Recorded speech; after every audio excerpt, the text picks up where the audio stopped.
Hello and welcome back to the Little Ghosty Games channel and to the Jammy Dodgers adventure, where we have our three brave adventurers here. I pointed the right direction, that's good.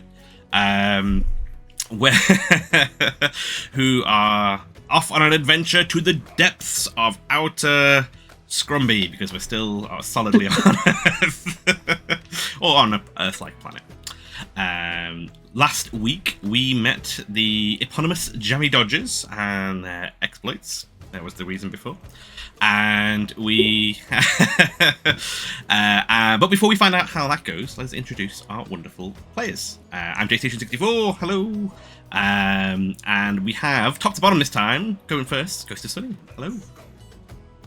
Not prepared. Hello, I'm Ghost of Sunny and I play Basque, who is a Tabaxi Ranger. How are you doing today? Good.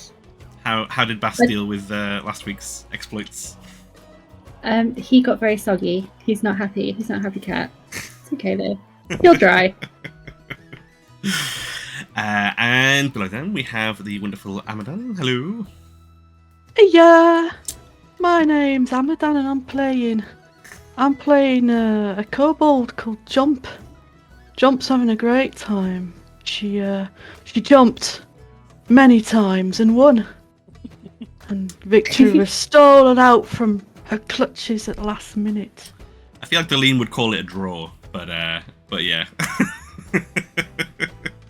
It was a close call with some daring rope swinging a la pirate style, so it was very daring. And below Amadan we have the wonderful RevTed, who's been running all over the boat. Yes, indeed. Hello, I am the aforementioned RevTed. I am playing Rusty Dumas, who is he's the main man. He's the head honcho in his own eyes, but if you can't pick yourself up, who can you? So, last session, our wonderful adventurers decided to do what they had dreamed of doing and become Dodgers. And secure one of the 3 available spaces on the Star Strider. Competed in the Dodger games, which involved a race around the ship, in which Rusty was so competent and confident that they stopped everyone else from progressing whilst they let their friends catch up, which was most excellent. Jomp decided to ride somebody, a bit like a Yoshi Mario situation in reverse. And Basque barreled through quite a lot of people, including a bunch of what are things? Oars? I thought you meant seagulls. I demonstrated my of course, and mastery you had over your the seagulls as well. Yeah, sorry. I always get them mixed up. Yeah. What are those things called? There could be anything. You know, one of those. And then, yeah, you each had your individual games. Basque had the scary dive to the bottom of the boat, which they didn't do, but still won, which is impressive. Jomp climbed to the They top. did a little bit. A little bit, but you don't want to be going down there. Jomp daringly climbed and swung to the top of the crow's nest. And Rusty made a kind of by default one by making a very poor dish, but having the unfortunate I forgot about that. bard disqualified on charges of cannibalism. So, you know, that's just how these things go. 3 spaces available. You were at the victory line, ready to accept your new places as you all won your challenges.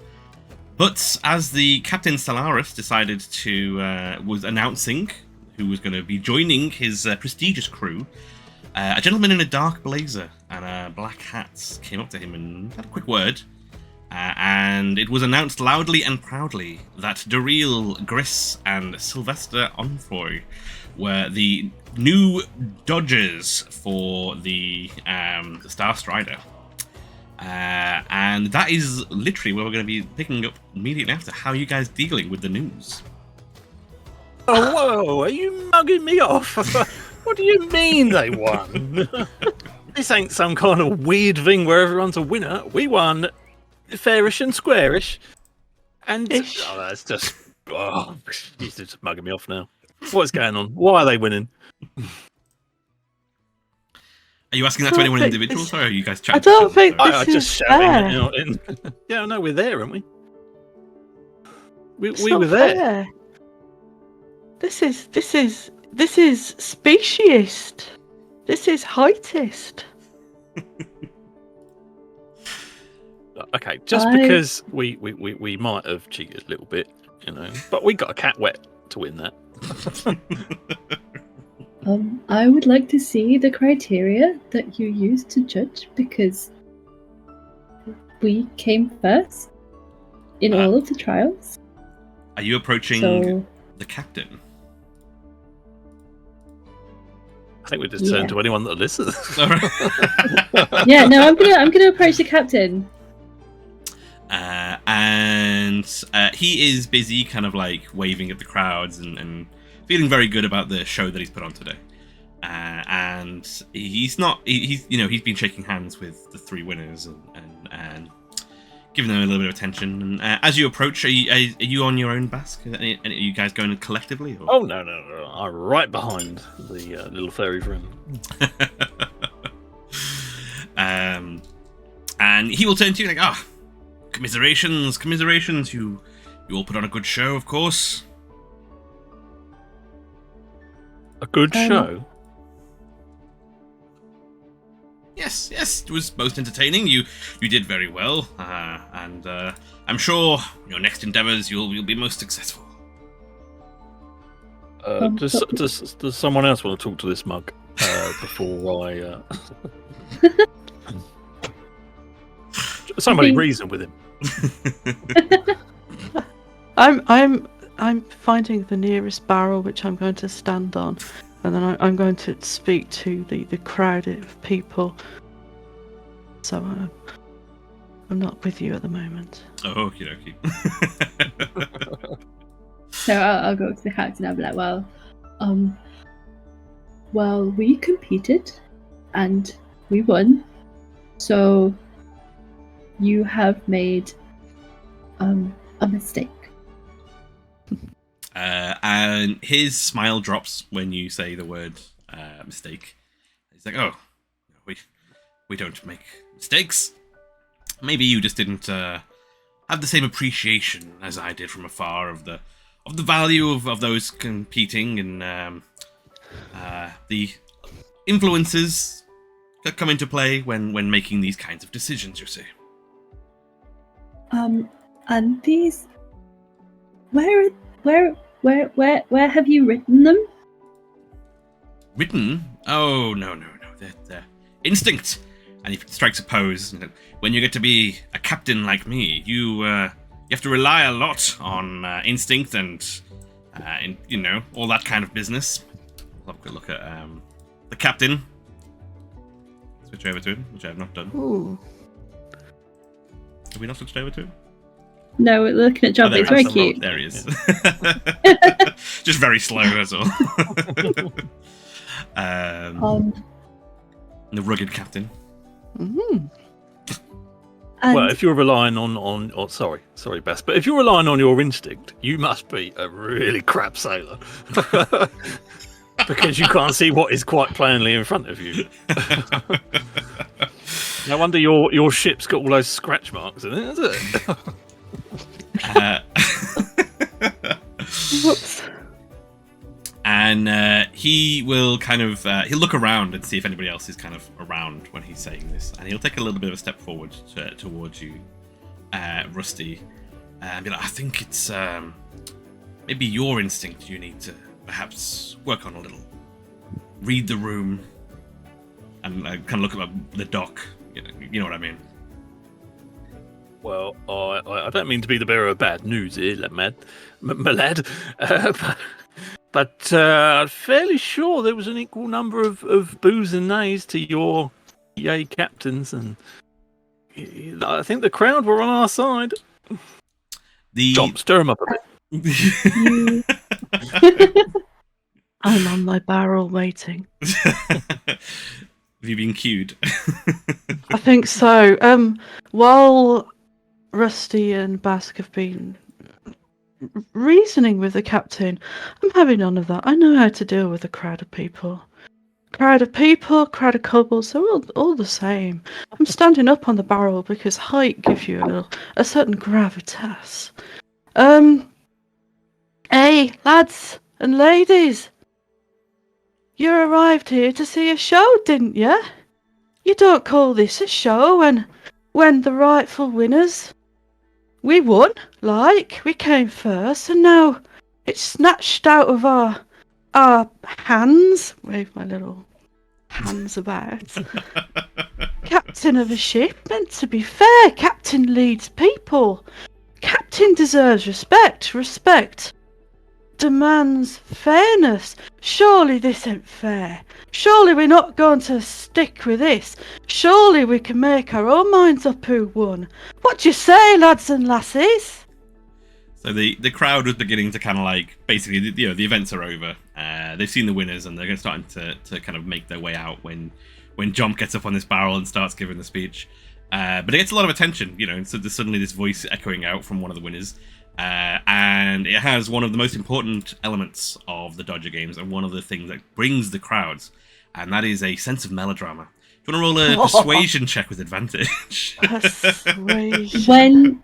When Jomp has finished speaking, when they say, what do you all say, can Basque join in and be like, hey, yes, and try and like stir the crowd up? Yeah, definitely. Start the cheering. What are you starting a chant? What's the chant? Fairness for all! Fairness for all! I've got a 22 on persuasion. 22 on persuasion. Disgusting. Yeah. And the crowd, you can probably tell that a good chunk of them weren't really listening to the details of what you were saying. There was just one of the people are shouting on one of the barrels, and then a chant starts, and a lot of people are joining in on this chant. Fantastic. And the captain will come and stand next to you, Jomp, probably about the same height as you, maybe even a little bit taller, even with the barrel situation, and will shout. Will kind of declare, well, I don't know if I can quite match fairness for all, but how about a commiseration prize for our runners up here? They did a good job. How's that, everybody? And the crowd begins to... Boo! Do you want to do a persuasion check, Basque, to see if you can get the boo going? No. Go on, everyone, let's get that boo going. We need more booze. Persuasion. Yes, please.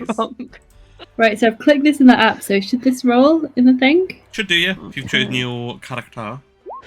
Yes. Oh dear. Oh. And sadly, almost tragically, there's a look of like, poor sore loser, Oh. As the booze go around. That's horrible. Captain Stellarin will like give you an elbow, like, there, it's here. You can have this, and he will plop into your hand the deck of Dodger cards, which he will let you have, which is a set of. For now, it's 6 cards because that's all I came up with. But it's a set of 6 cards. 6 cards. What, his merch? No. Do not Has he got endorse his it. face on the back? Looking like... Can we play Snap? They're all signed. Yeah, Snap, but he's at every face. Every card's a winner. I'm the pickup 4 and the reverse. And yeah, he'll hand it to you, and he will like he'll look at the crowd and kind of like calm, like leave off. They've done okay. And he very presented, like very performatively gives the deck of cards to you, Basque, and the crowd like they're up for just shouting whatever at the moment, and they're kind of dying down a little bit, and it's clear that people are starting to wrap up the evening and start heading back to their homes. But the captain will turn to you I like your spirit. It's a shame about the situation, really. He looks at the three of you, like, the three of you, but, well, things being the way they are, that's all we can do. And, well, good luck in your next games. You can study those cards, and maybe next time there won't be anything in the way of you getting on your next adventure. And he kind of, like, claps his hands together. And... You know, your ship's really rubbish. It's got scratches everywhere. He looks at the bow spirit, which is a word I've remembered. And well, if I'm correct, a lot of that came from you. Looks at the bit that Jomp scratched up as they were making their way down the bowsprit. I can't deny that, but it's still scratched to all heck. I mean, what kind of idiot organises a race on his own ship? It's true, it does seem slightly counterproductive, but it is tradition. But I've got three new dodgers that can go and sort out any of the scratches for me. And I wish you the best of luck and congratulations on meeting me, I guess. Well, I will see you guys later. And can I make a surprise while he's walking away? Can I shove him in the water? Oh, I just want him to get wet. It's pretty dangerous move, but yeah, you can go for it. You can do a. He's not expecting it, so it's going to be a contested strength check with advantage. He's not going to have advantage. Let me find my strength. Is it ability? You just a straight up strength check will do it. Oh, rolling. 10. And you shove him, and he takes 2 solid steps to the left, like towards the water, but he manages to stop before he gets the. He rolled a 19 before he gets to the water. I hate him. He's a man war. He's a man of war. Oh, I like that a lot. He and he'll turn and he'll just be like, Porsche. And head on towards the up the gangplank to the boat. That ain't a poor show, mate. You should see what I did at your captain's quarters. Do you mind if I get my spear from your ship and a trap? No, you don't mind. Okay, you don't mind. I'm gonna go and grab him. Yeah, he'll wander on, and there's no one like protecting the ship or anything to stop anyone from going on. There's crew and stuff aboard, but you know you guys are the dodgers from the. He's not an abandoned ship. Oh shit! Sail off, my hearties. Who needs the dodger game? See you later. Got a ship. But as he makes his way up the gangplank, you do see on the docks one person still applauding and cheering for the three of you, and it is your group acquaintance, I guess, Miss Flowerpenny, who cheers over to the three of you still. Like the crowd begins to disappear, and she's still there clapping and whooping you. And then as the captain goes up the clank, you was robbed, and we'll kind of like stand there with her arms open, like waiting for the three of you to come over. Oh, Will it look at Miss Moneypenny, Flowerpenny? I'm gonna give her a big old hug. Oh. I'll sneeze at the flower. So, can we make a cake with that black explosive powder everyone's talking about? There it is. Oh, There is. before I forget, can I split the Dodger cards with my compatriots? So that we all have. But he's going to sit with your knife. Half a deck I'm each. gonna burn them. What are you just dealing them out randomly, or are you giving specific cards to specific people? I'll give everyone at least the one that they did, Oh, cool. and then split the rest as a souvenir. Cool, very nice.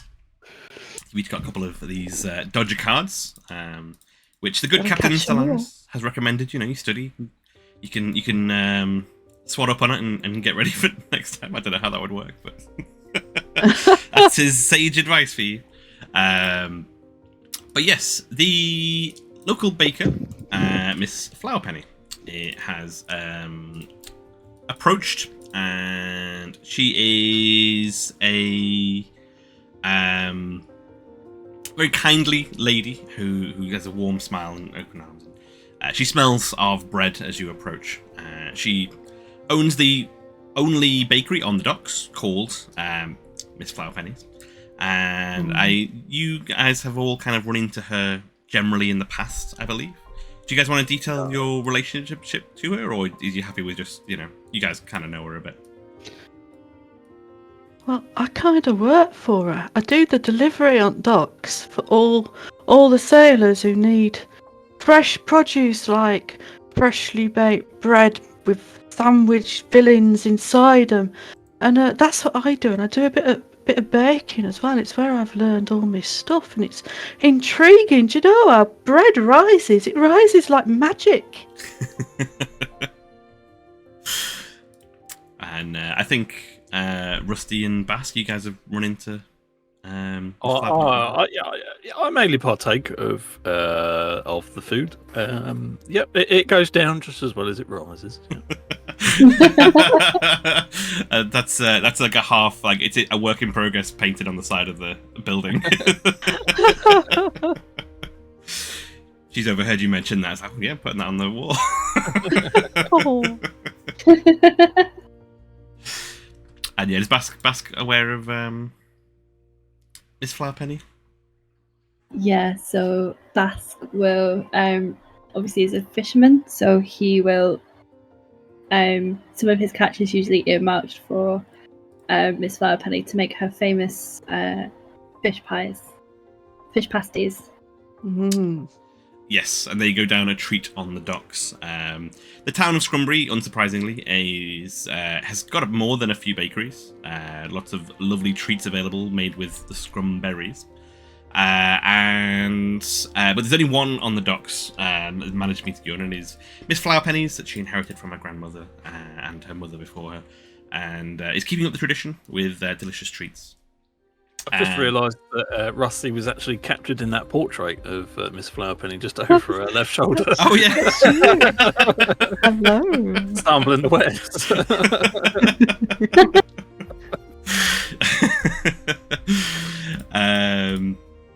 And yes, she'll come if anyone is embracing her, she'll give a big warm hug and say, "Oh, commiserations, my poor fellows. You did so well. It's maybe stolen from we'll you." win. Maybe we can win next time, And she kind of gives an expression. She gives an expression that's difficult to read. Do you want to do an insight check? Oh, insight. 15. 15. And there's a bit of doubt in her expression when you say maybe next time. And they say, sorry. Okay. Listen. Okay, love. Take your time. I know you're choking up that we didn't win, but it's just so sad. Listen, I've got a few treats set aside for the three of you. When you come back to the bakery, and you can eat up the losses. Is it made with jam? There's some jam in one or two of them. I like jam. Have you got those those pasties with the dessert in one side and the meal in the other one, like you had last time? Well, that was a mistake, but I can certainly make one again for you if that's something you're after. The only mistake was that you didn't make any more, love. Well, if it's a market for it, I'm always excited to hear about that. So yeah, I'll make you one of those if you like. If you could just put like an apple on one side, so that I know which end's the dessert end, because if I eat it the wrong way around, I'll get indigestion. So. As long as you don't eat in the middle as well, you'll be fine. And yeah, if you're willing, she will take you through the crowds who are dispersing and heading their way home to her shop, which is not too far away on the corner of these the large port docks with ships lined up them. Can all three of you give me a perception check, please? Yarp.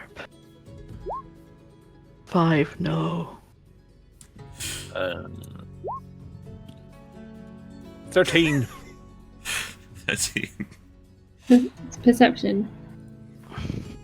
Oh no.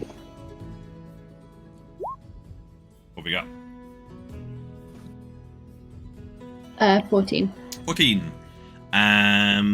Your cat-like eyes, Basque. Maybe your whiskers tingle a little bit as you notice as Mrs. Flowerpenny is leading you through the crowds. There's a couple of folks look a bit burlier, shall we say, and a bit more robust than the average patron who's come to watch the games, who are watching the three of you as you're walking back. They're not being particularly stealthy about it, but they're also not being very imposing. But you just catch a glimpse of them, like they're watching you three in particular as you're going through the crowds. How many of them are there? There's 2. And do I recognise them at all? You don't recognize them. Sorry to slap in a chat. But you see they're wearing very ill-fitting posh clothing. Like people with rough clothing who are trying to dress up fancy. And it looks kind of similar to the blazer and top hat wearing fellow you saw earlier. Have a quick word with the captain. So I'll probably elbow Jomp and Rusty and be like, I don't have a bad feeling about those people. They look like the man who... the man from before. Eh? What people? What, those burly gentlemen over there? They just seem to partake in a few, maybe too many pies. There is no shame here. I think they might be wearing their dad's clothes by the look of it, but some people got to try. I like that Jomp's just seeing knees. People. But yeah, they don't pursue or follow anything like that. They're just keeping an eye on you. But if you follow Miss Flowerpenny over to the bakery, she lets you in. The heat of the bakery comes in, and the sweet smell of the treats kind of cuts through the salty sea air you've been exposed to all day. It's quiet in the shop as it's been a long day on the boat. It's getting towards the end of the day now, and she welcomes you in, and the warmth of the bakery kind of washes over you a little bit. And she has set aside a little tray of treats that you probably recognise a couple of your favourites in. I think you've already detailed your favourites that you like. Has anyone got any particular favourites that are going to be on there? We've got the half savoury. Are we going to have a name for that? The Rusty Special? Or? There is an actual name for it, but I can't remember what it is. Sorry, is that an actual thing? It is an actual thing. Oh, good lord! I thought It's delicious. I thought that was the realms of fantasy.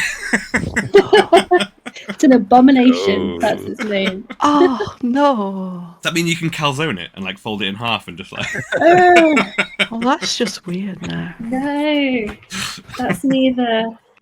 No. How about you, Bass? You got a favourite treat from Miss Flowerpenny's? I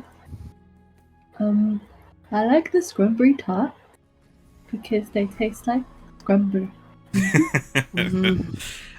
And Scrumberry is, as we have discussed before, the tastiest jam in all of the land. And what Miss Flowerpenny does with the jam is very sparing, but it works very, very well. And the jamboree infused treats are delicious. She will come and take a tall stool and sit on the other side of the the little counter where she set aside these treats for you. And kind of give you a sympathetic smile to you guys. I'm so sorry that you didn't make it. I know you were so excited about this opportunity. We were. But there's next year. And there's other ships, isn't there? Yes, there are other ships, but I don't know if you saw what happened at the end there. I don't know if you know why it was that you aren't currently on the Star Strider, or whatever that boat's called. I assumed because we were too short and there was some kind of height restriction. I assumed it was because we blatantly cheated and probably tried to kill a few people, but Did we cheat? You got to live for your dreams, haven't you? It's Jomp quite literally stood on a few people's heads to get where they wanted to get to. That's cheating. That's normal behaviour at home. Well, for us, maybe. But... Only way to get to the kitchen sink is over the heads of a few people.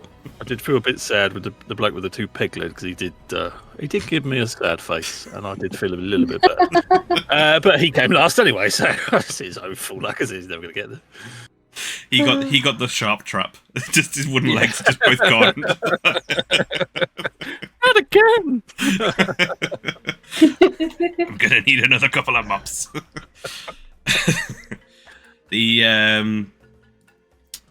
But yeah, you all did brilliantly in the conduct that you did. I mean, it's downright honourable compared to some of the dodgings that I've seen. You were quite wonderful. But it's things in the town. Sometimes it doesn't matter what you do; it's who you know. I don't know if you were familiar with that idea. With you're still young in your adventures, right? Yeah. Well, I mean, my uncle did. He has a similar thing, but it's a bit more late night. You know, it's not what you know. It's who. Yeah. Anyway, you get the same ship, different pay. What are you on about? I don't know. Don't understand. Miss Flowerpenny assumes that it's something lewd, and she laughs alongside, like she's totally on board with that. And it just goes like beetroot, because he's at that sort of age where he doesn't want to be making sort of teenage dick jokes anymore, but they're still hilariously funny. Miss Flower. This is red. 2 red-faced party members now. Yeah, Mrs. Flowerpenny's of an age where she's not. She's over that. It's fine. She can laugh at dick jokes all day long. I'm writing that down, so that's canon now. That's also half written on the wall as a mural, like in the bakery. Laugh at dick jokes. There is, especially when it comes to things like in important things like the dodging. There's a fella who, well, if you're not in with him, it can be difficult, and if you are in with him, well, it can be even easier. He's the chap that you saw down on the dock speaking to that fella with the hat who looked full of himself. He goes by the name of Travis. And she kind of looks around when she says that. And there's not many people in the bakery, but a couple of people do look over when she says the name. I'll look around as well, see if I see him. You see them looking, definitely, but you don't see anyone. And they see you looking at them, looking at you. So Are they the same people from before? Yes. Not the same people as before. Okay. I'm going to do that trick where if you pick your nose, people look away if they know that you're looking at them, if you're looking at you. Oh. Can you or yawn. Yawn, probably better in a bakery, isn't it? You roll me an incepted perception check forever. No, I'm a joke.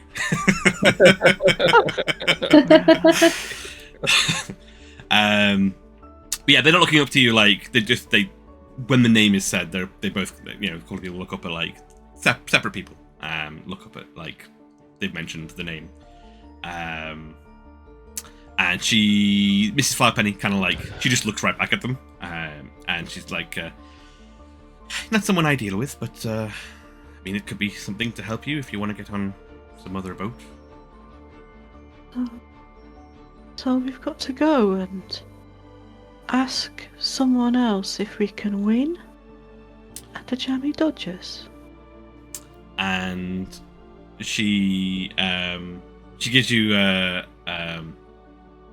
actually, has anyone else got any response to Jomp's request? Actually, I should say.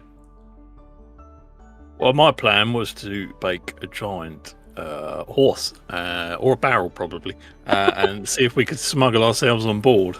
Trojan barrel. A Trojan barrel. Yeah, I love it. It's commonly used. I read about it in a book at the temple. Actually, the great Roman. They used it, but they didn't use bread. I think they used wood. Anyway, they got in and then they beat everyone up and then they won, which is what we're trying to do, isn't it? Would we have to eat our way out? In the middle obviously, of the night? yes. Perfection. Bring your own condiments, because Perfection. sometimes bread gets a little. You need some kind of bread lubricant to ease your way out. Jam and custard. Yeah, sounds good. That's What not were we good. talking about again? So what? We've got to go and speak nicely to this man, and then Oh, sorry. he'll say, yes, you deserve a place on next crew, and he'll give us it. From what I understand, I don't think it'll be that easy. I myself, I don't have any ruck with. And she says the name Travis a little bit louder, and looking towards the two who looked over in a bit of a kind of like defiance. I don't really have much ruck with Travis, but things happen when you work for him. So I don't think it'll be as easy as he'll just say next boat's yours. Nothing's free. She takes a big bite out of a piece of bread. So Basque will be like chomping, and then also, and he's drying out now, so he's cheered up a bit. Like, why don't you like him, Mr. Flowerpenny? Because I'm guessing she's probably like she took us in and she's like putting us in the trials. Like, she's a nice person, so like, why don't you like him? People like Travis, you'll find them the world over. They're happy to take people's weaknesses and make it into their strengths. And the weaker the person, the stronger it makes them. And I don't like people like that. Well, and he kind of like points towards the jam that's on your pastries, whoever's got a jam one in hand, and makes life difficult for people who aren't in that. Getting hold of Scrumberry jam, for example, a lot harder than it used to be. Right, so what I can see from what you've just said and pointed at, you said that you're not a big fan of Travis, then you pointed at the blood red raspberry jam and you said go and have a word with him. Oh, is I think that we're ready to what do that. you meant? Yeah, I think I understand now. Should have just said it. And she holds her hands up like, you guys can do whatever you like, but Wink, wink. what, really? I'm not Starts your putting mother. pasties in his bag. She'll immediately like slap your hand. You've already had enough freebies today. But yes, I'm not your mother. I'm not here to tell you what to do, but I'll support you in whatever it is you want to do. So, you think we should go and see this Travis? We know where he is. You'll probably run into his men, I imagine. You made quite the impression at the dodging. He might be looking for you.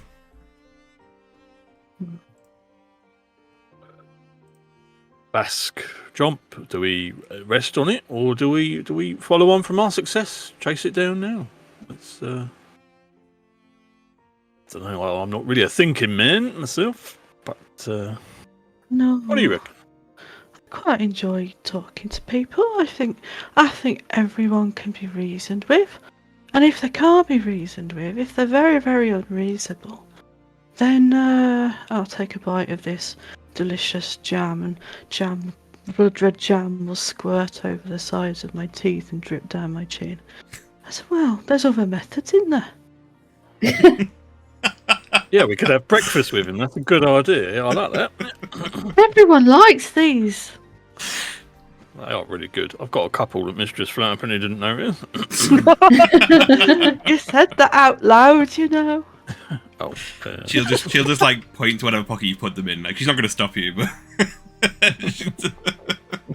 she's on to Rusty. So what do you think? Do you think them? Basque, you said there were two people that looked.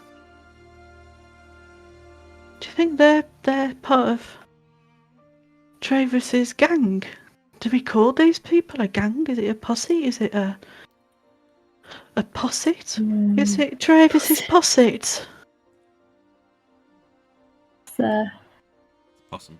What would you like? A baker's like you'd have like a batch of men. Like Batch. a batch. baker's Batch of dozen. baddies. Travis's batch. That's very good. Travis's batch. Travis's batch. It's a bad batch. It's I the don't- bad batch. Bad batch. So what do you think? Do you think he'll be willing to listen to us? Because we got a lot of good things going for us.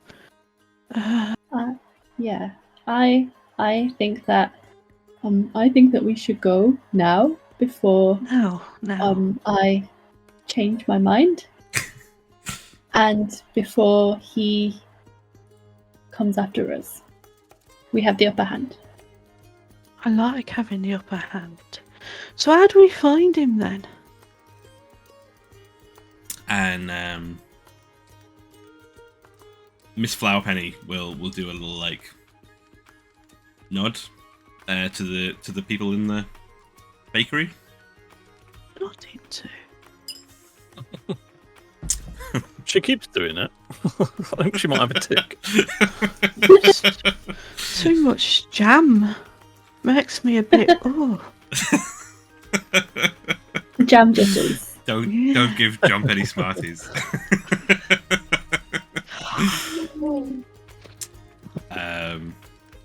Just ask around. People know. people know where to find Travis. All right. Hey, you two over there. Where can we find Travis? And Rusty's just like,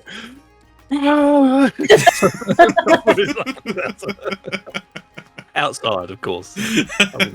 I wouldn't shout in the bakery.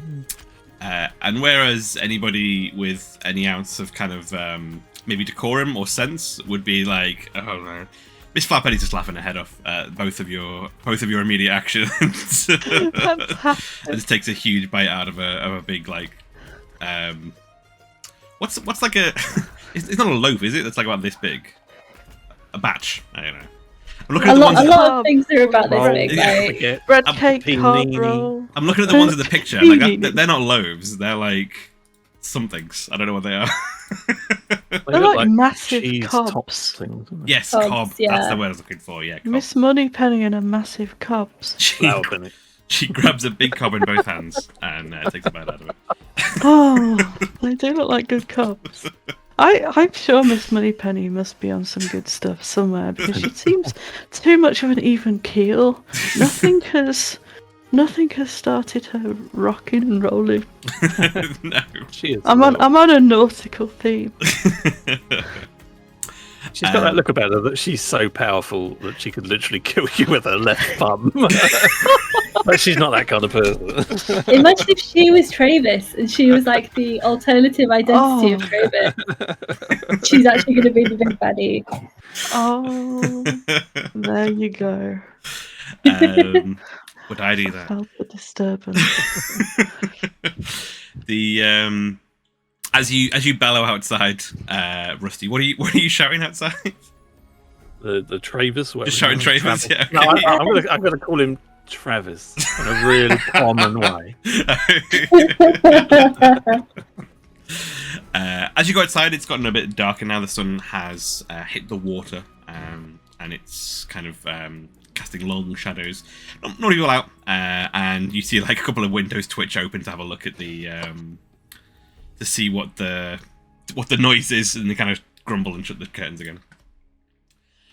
Inside, Jump as you turn around and shout at the collection of about 6 people who are still in the bakery. Cool. They all look shocked and kind of like look to each other like, what are you talking about? What's going on? Just want to speak to Travis. I thought, start with the people closest to me and then work further away from my original starting point so as to question most people that I can. So, Travis, any idea? See, I mean, every time we mention a name, in fairness, you did turn around. So it was a likelihood that one of them might have been called Travis. And most of the people will kind of very quickly make their leave. They'll buy whatever it is they were looking at purchasing and perusing, or just leave straight out. A lot of them are doing this thing with the face, like as they walk past you, like just don't want to make any contact with these 3. Like, unclean. But a tall, kind of like slightly a younger looking fellow who, as the crowd parts, you realise is wearing a guard's uniform, hangs around still, and facing the different collections of food. And as the last person leaves the bakery, other than the 4 of you who remain with Mrs. Filepenny, he turns around very nonchalantly, kind of like throwing a bun up and down on his hand, like it's cool, which it's not. And so you're looking to meet Travis, eh? Yeah, we are. We think he might want to. Well, we think he might be interested to speak to us, and we're certainly interested to speak to him. Want a tart? And he kind of puts the loaf into the little bun that he's throwing into his pocket, and picks up and puts his hand out for the tart from you. I'll start to hand it over. 2 silvers. But for you. But for you. 3. There you go. 3. Wait, are you charging him 2 silver? Sorry, or No, I say, but for you. Right. Oh. 3. Nice. And you giving him the tart, he'll crack into a smile. Yeah, I see you get it. Maybe there'll be something in it for me as well if Travis is looking to see you. So yeah, We're all winners, then, aren't we? I'll take a risk. Why don't you follow me? Why is it a risk just to speak to a person? Is he scary? He's not someone you really want to mess around with too much. Good advice, thank you. Is he, like, no offence, kobold scary or dragon scary? Hey! Because kobolds scare the shit out of me, dragons, kitty cats. Yeah. Rusty, you mentioned the name of your town last session. I did not write it down. Did. Do you know? Do you have that down still? Saddlescombe. Saddlescombe. Okay, cool. And this fellow will. You're from Saddlescombe, right? Yeah, I thought we had the same accent. You don't meet many people with this kind of accent in this kind of realm. Yeah. Yeah. Travis is from your neck of the woods. Wait, hang on. Is this where you tell me he's my dad? He might be. Oh, right. Oh, fair enough. He kind of looks you up and down, like maybe. So I'm heading off now. You coming or you stay? Can we just, follow you? Do you get some kind of finder's fee? I'm hoping so. Nice. Are you going to walk at a respectable speed, or are you going to be really annoying and walk like at a slow speed or a really fast speed? I'm going to walk slightly faster than walking and slightly slower than running. Follow questions are the worst. You know, there's some people in this multiverse that would hate you. I'm going to move at 40 feet per round, which is just enough to.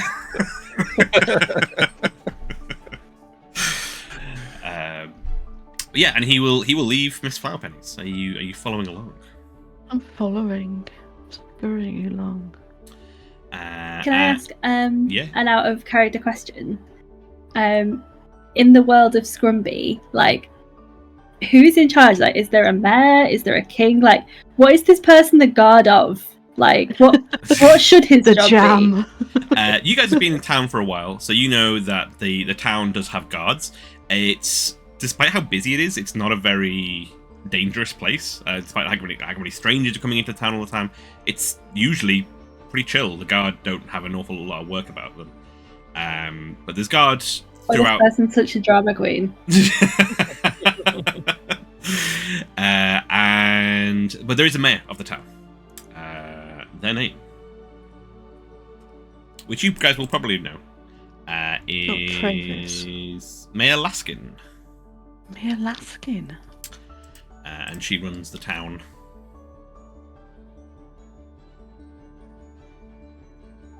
And is she involved with the Dodger trials at all? She was not present at all at the trials. Okay. And this fellow will take you through the across the docks to the. There aren't many. There isn't a huge warehouse district in Scrumberry because it's still a small village. The mayor's abode, as well as most people's houses, mayor's offices and abode, are up in the hills of the like up further up into the kind of the valley.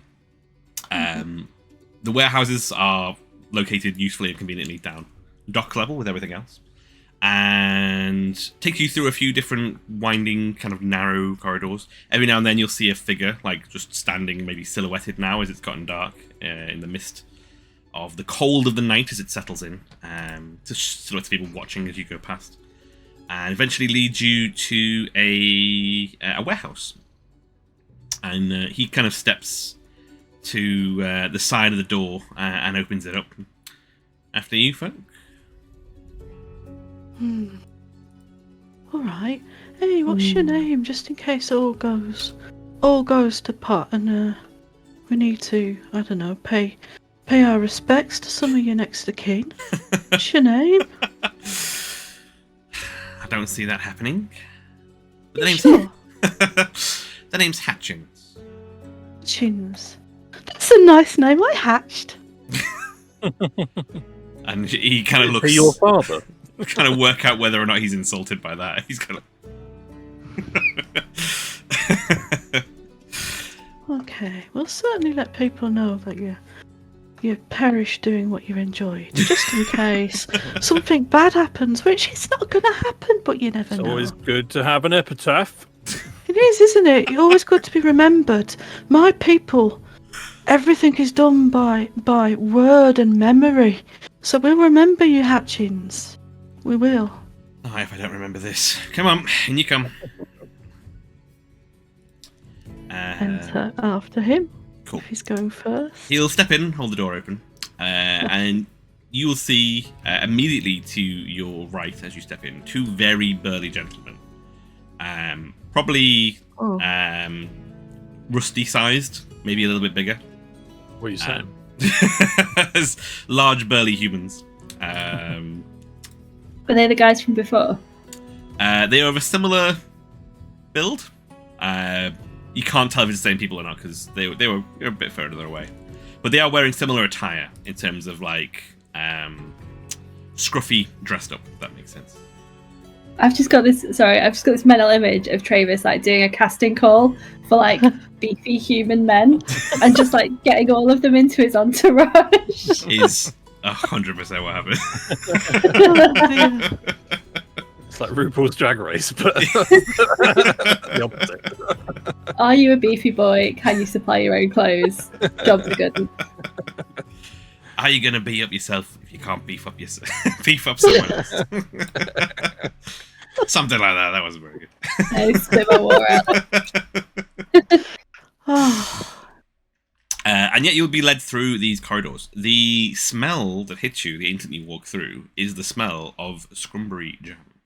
And you can see... I knew you were a jam guard, Hutchins. There are several crates lining the walls of this warehouse, labelled with different names, and yeah, lots of different collections of jam, essentially.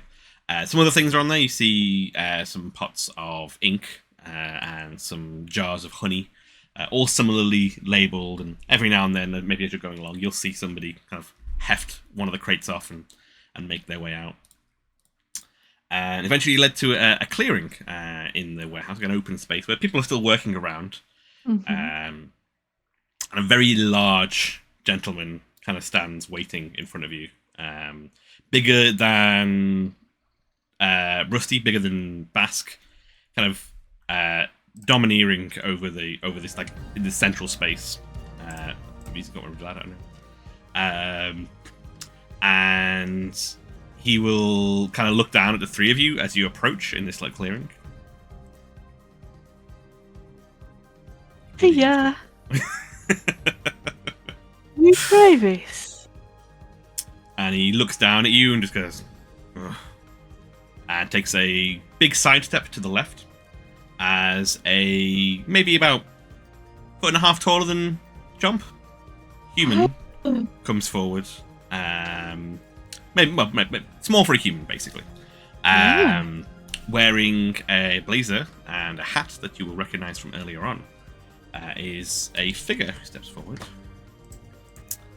who we'll switch over to now. Travis. There we go. Oh. Oh, hey, yeah. There he is. There we go. Flanked on either side by these huge, thuggish people. He turns around, quickly does a little tough of his hat. Ah, hello, you three. I recognise you from earlier today. I remember you. You were at the ship, weren't you? Got sharp eyes on this one. Name's Travis. Basque told me, to be honest. I didn't notice you, but... Pleased to meet you. We've been told that you're very powerful and very scary. And he kind of laughs. I'm not that scary, am I, Kurt? And he like looks up at this like huge human, and the guy grumbles, "Very scary, sir." Kurt doesn't know what he's on about. I'm a real peach, so. What can I do? Peach. What can I do for the three of you today? Well, to be honest, we want to get on a boat, a ship, because we all want to see. Well, I want to see more than just this town. And we were told that, quite unfairly, that you kind of control that.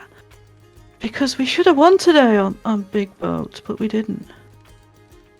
So that's why we're here, to see if you can kind of like give permission for the next boat to say, hey, we want those three. Those three will do right fine on our ship. Well, I've got to admit, you three, you did impress me today. You were very good out there. I liked the bit where you jumped on his head. I liked the bit where you threw birds at people. That was unexpected. And the stopping everybody to get them crashed in a wave. Mark of genius. Much appreciated. I like to see your work. You're from my neck of the woods, aren't you?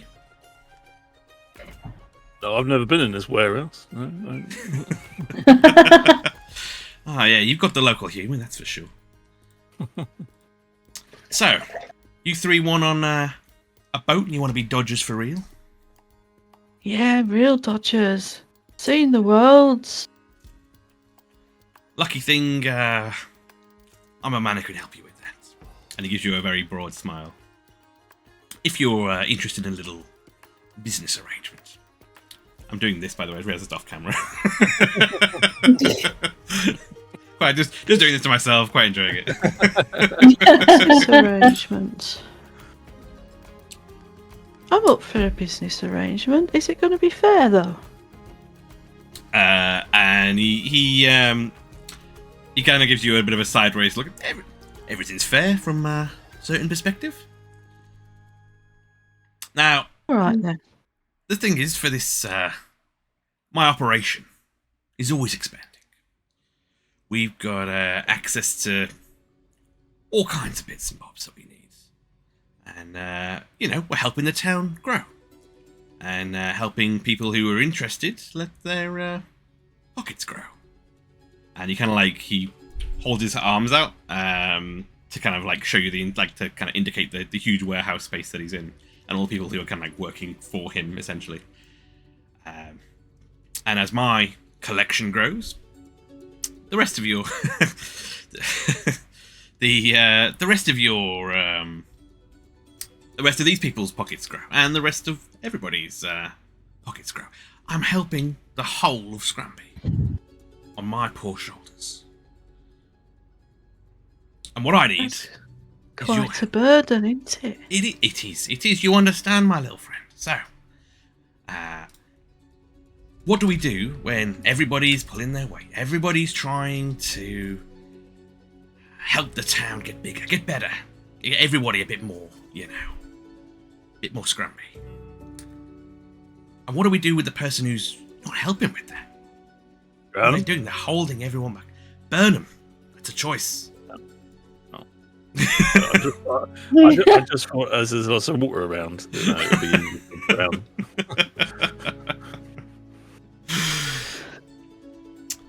There's a boat. And you see, you wanted to be dodgers. Maybe this might help you a little bit. You probably don't want to be a dodger on this particular boat, but it's a start, right? Once we've got our mutual relationship off the ground, maybe we can work together to get you a better one. A bit like the Star Sailor, something a bit more lift, But for now, this will be a good starter for you, and if you can do it, and you've shown the skills, you might be able to. You might be able to work along with it. There's one boat in this harbour. Boats come and go. We make deals. I've got the Scrumberry supplies. They've got what they want. We make trades. It's all give and take. But there's one boat that doesn't play along. I want you to get on that boat. Find out what it is they've got in their stores. I know they've got something special. Something that I'm going to want. Otherwise, why would they be keeping me out? You three, I want you to get in on there, find out what it is, get it back to me. And then we've got a deal. Oh, you want us to steal something You can from this boat? phrase it how you like. Acquire. You want us to Borrow. reallocate it to you? Oh, I like you. You're going to do well here. A quick question. Why can't Laura and Arlie over there go and do it? Thing is, the captain's got an issue with me. They think they don't want to do business with me. And when my people go, well, I haven't had any luck using the stick or the carrot. So, let's try, I don't know, onions? It kind of points towards you guys. So you're saying we're layers, or we make people cry? Or... We're pungent. He'll just swing out. The metaphor got away from me. Anyway.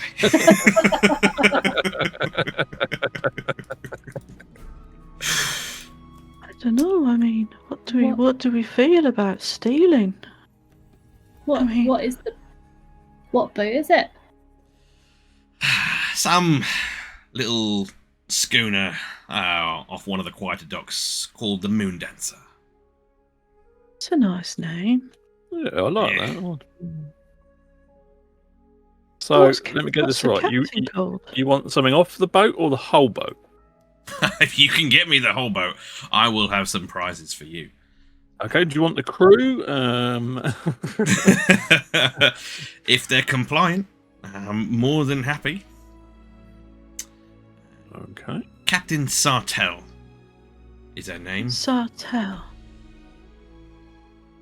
The name that hurts my very heart. He puts his hand on his chest. What? You just unlucky in love or something?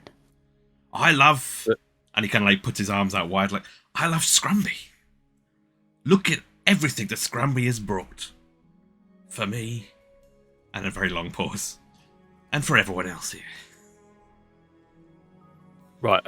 Can we have a team huddle? Time out. Please. One moment.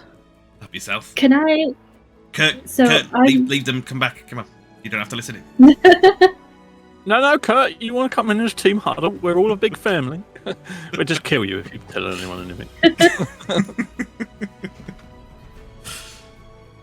So Basque's a fisherman, so he will spend a lot of time around by the docks in the harbour. Like, will he know? Will I know?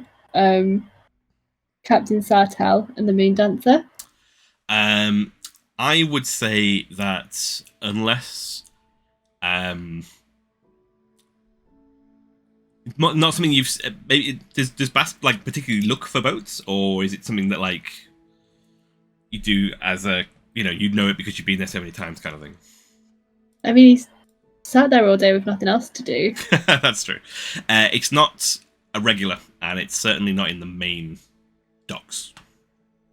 And how does it compare to the other boat? Is it a small little It's thing, about or is it? it's about size down from the Star Strider. Okay.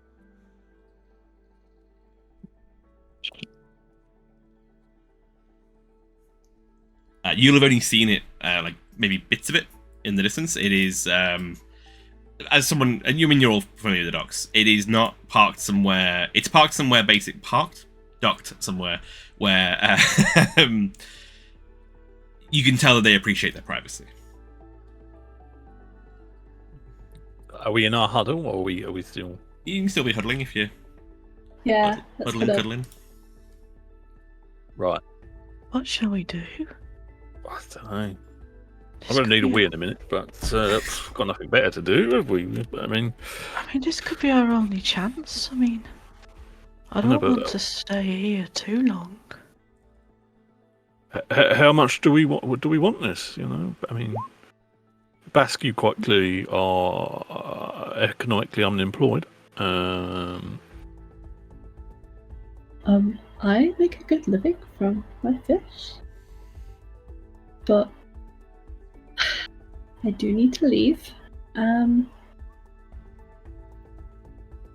So Basque is gonna be like, he's not good. Like, he doesn't want to hurt anyone. Like, he's not gonna go in, but he will.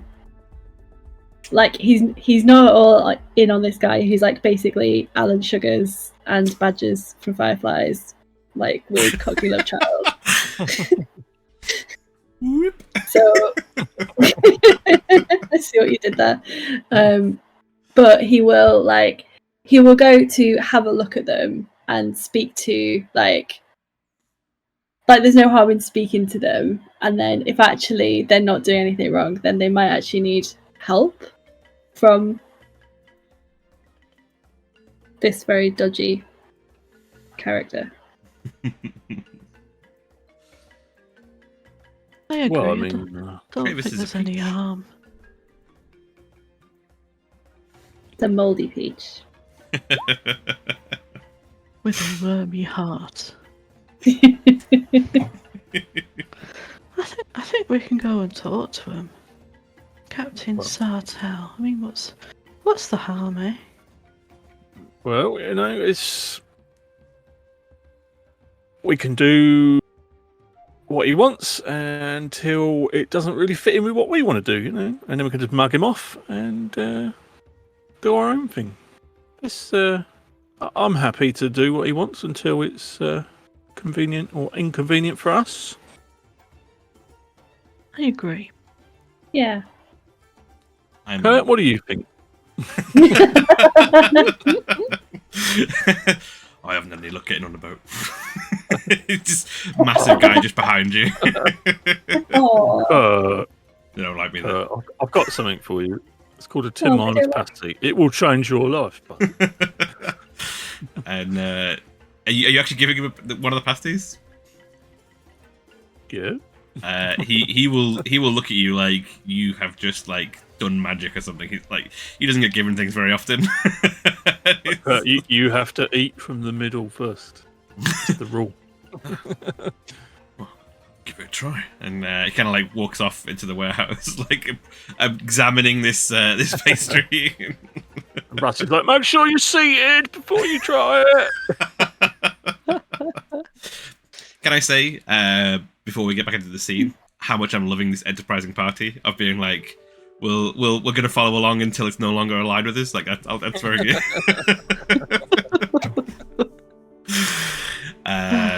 You turn around. Travis is mumbling something to one of his staff, and one of his batch, and he'll turn around. So, we got a deal in. Yep, I think so. I think we've got a deal, isn't that right? Yeah, Peaches, I think we've got a good deal here. We'll follow along with you. Yeah, seems reasonable enough. I mean, obviously you're from my neck of the woods, apparently. So, yeah, sounds good, Peaches. We'll go with it. You have made a very good decision. You see, things in Scrumberry, they're going to be changing soon. And you're choosing the right side. And, well, you are in particularly good position to be helping as well. Not just chance that I asked you to come here to help with the moon dancer. And you came in because I wanted you. Don't get any ideas about the other way around. He's not getting anything extra, and he kind of points towards the guy who escorted you in. It's all part of my plan. One person. There's one connection that Sartell has with, and the moon dancer has with the town, and that is your friend. Is one of their. It serves them pastries. If you can work out how to use that connection, maybe you'll be able to get on the boat and go from there. You're in a unique position to get this situation finally resolved. Moondancer's been here, I don't know, half a dozen times. Every time, in and out, I haven't had such as a whisper. Not a peek inside the cargo hold. Must be driving you crazy, like an itch you can't scratch. I hate those. He takes his hat off and scratches his head. It's exactly like that. Oof. So, are we in? Yar. It's going to be a pleasure doing business with you three. Off you go, Dodgers. Wait, are we actually Dodgers now? Are you promoting us? Are you actually calling us Dodgers? You said... No, forget about it. I'm just messing with you, mate. I'll see you later, Peaches. He's thinking about oh, maybe.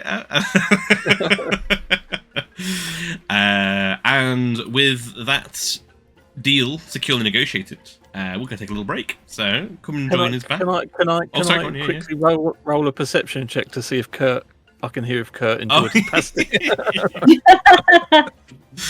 Go for it. 15. 15. You hear the what's the phrase when you hear two emotions at the same time? It's not ambivalence. There's another one, isn't there, which is like two simultaneous emotions of like disgust and joy. You can hear like yeah, yeah, or maybe just the rapid change between the two. Like,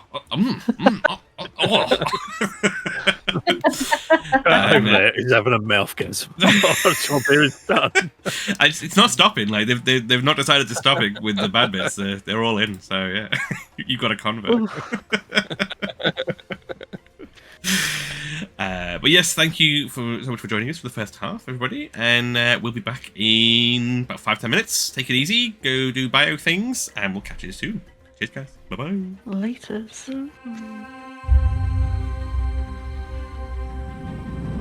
Hello, welcome back. We return to Jammy Dodgers with the intrepid crew of Without a Ship.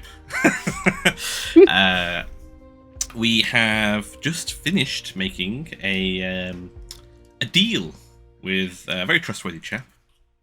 How are you guys feeling about your deal? Unsure. Excited. I dislike that man very much, but I'm not going to abandon my friends. Oh, that's very nice. Look at that, you guys finding the nice thing in the philanthropist. in the rancid peach. So Thought rancid. long and hard and assess my character sheet. We can't kill him.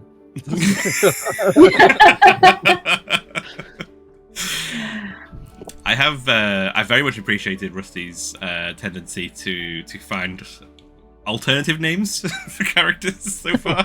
So good. Yeah, it's been very enjoyable. I think Peaches is my favourite. It's almost worth continuing to work with him just so you can keep calling him Peaches. Like, It's both in Travis's mind and in my mind now. It's like, why did I say the word? Why did I say he's a real peach? Oh dear. Anyway, so our 3 brave new, I'm gonna say potentially employees from the Travis badge, have left the warehouse to the sounds of Kurt enjoying himself in various ways to a pastry. what? Talking about American Pie. Yeah. He went round the corner. Whatever he's doing there, we don't know. We did tell him to sit down. So. As shooting stars whoosh across the night sky, you have an objective, and that is to gain access to the hold of the Moon Dancer and take whatever treasures are there back to the glorious Travis. What do you guys up Did to? he infer a time frame? It wasn't really. No, I don't think he did. No. no. I didn't hear one, no. It's more on the lines of if you want to be dodgers, you know the price. Well, what was that he said about pastries and a weigh-in? I didn't really understand it. You said there was one connection to the Moon Dancer in the town, and that's a pastry delivery. So I'm assuming it's Miss Flowerpenny, but Did he actually not say Miss Flowerpenny? no, he didn't. Sorry, no, he was meant to be explicitly talking about Miss He was alluding. Sorry, that's my bad. I just remembered it was Miss Flowerpenny, Ah, right. Yeah. and I already work as a delivery for her.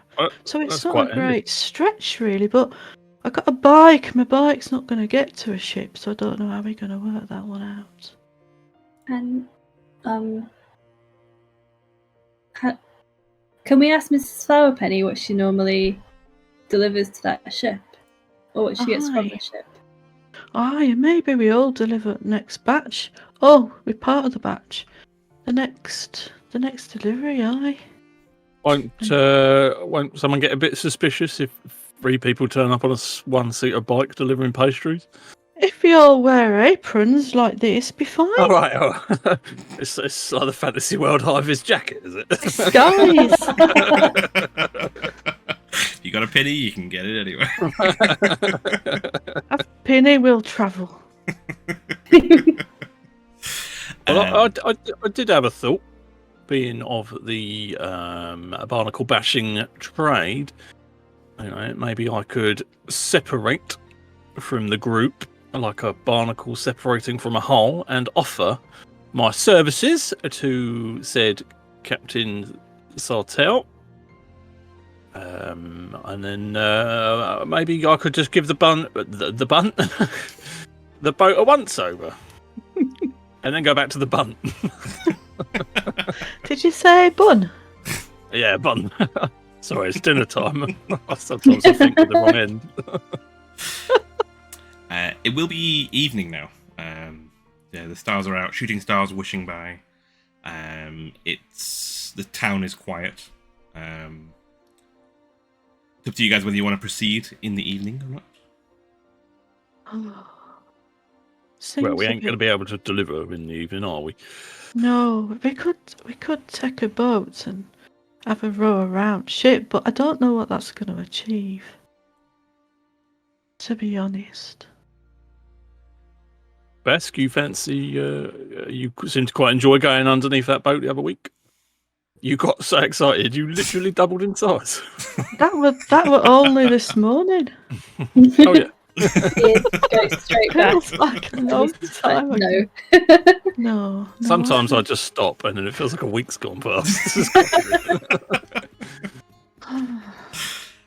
One of the best things about D&D is that, like, you're like, I remember that thing like 6 months ago. Like, for the characters, that was this morning. It's been a long day. Time dilation.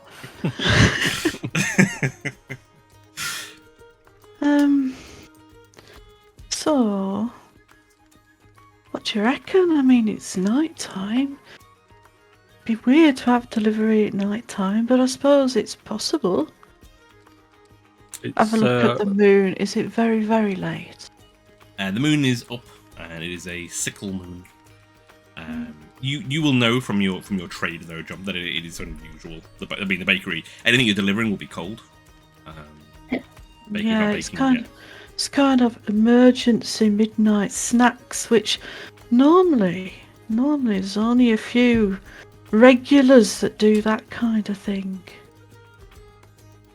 Wait, you can get deliveries late at night. Why did you never tell me that? I've been your friend for a long time. Well, we bake a certain amount of tin miners' pasties, and you eat them all. So there's nothing to deliver to you at middle of the night. Well, I don't know, Basque. What do you reckon? And he'll sort of like, because he has done a little bit of bounty hunter trading, not a huge amount, and he's got kind of cat's eyes, but with like a sickle moon, he'll be like, they're not you guys, we're not going to see anything.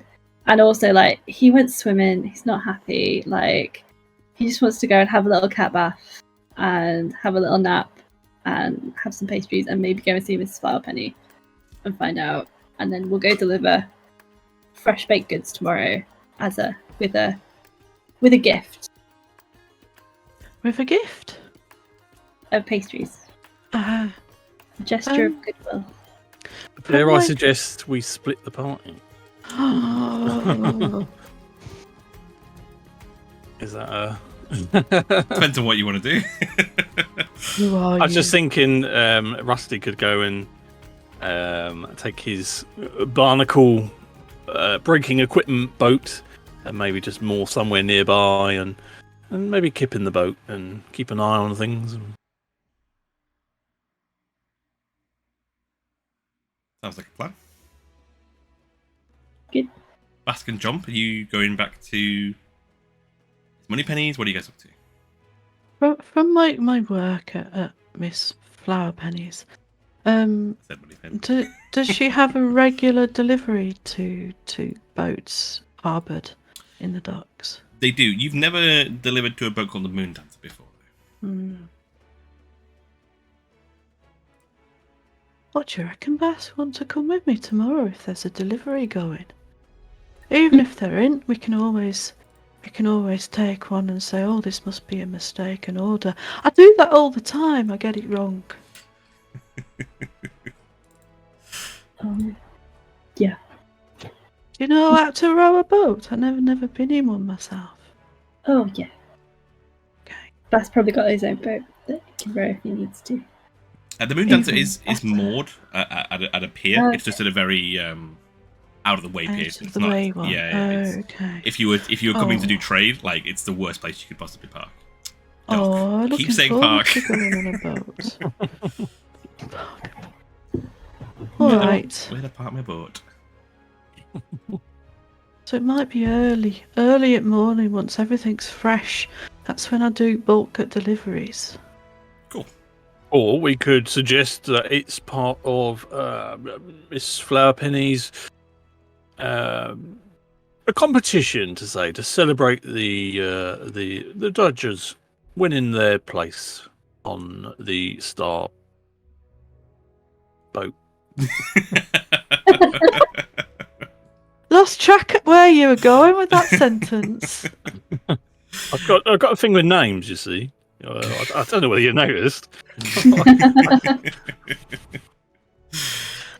All right. So, I think I'll go back to Miss Flowerpenny's then, because she lets me keep over in kitchen next to a fire. is that where you're staying as well, Basque, or have you got somewhere else to go and kip? I think he's probably got his own little room that he probably stays in. A basket. Maybe not far. A basket. Oh, Oh, maybe like in a houseboat. Like Oh. Pretty a cute. little bit warm. Yeah. Tiny kiddie size one. you definitely make enough from the fishing to be able to pay for like a room in a houseboat somewhere or something like that. But yeah, you guys can all have a long rest if you are taking it easy. Anybody doing anything nocturnal? Are you, Jompy, speaking to? Well, Rusty, are you doing anything at night? You're the one who's in the most suspect position to do something like that, I think. I'm going to obtain from my uncles the equipment for removing barnacles from boats, and just meander out, getting ready for the morning's plying his trade. Are you giving him any reason for taking the stuff out at like probably getting on towards midnight to be taking out the barnacle kit? Most of the time he doesn't really care. So Cool. Okay, that's good.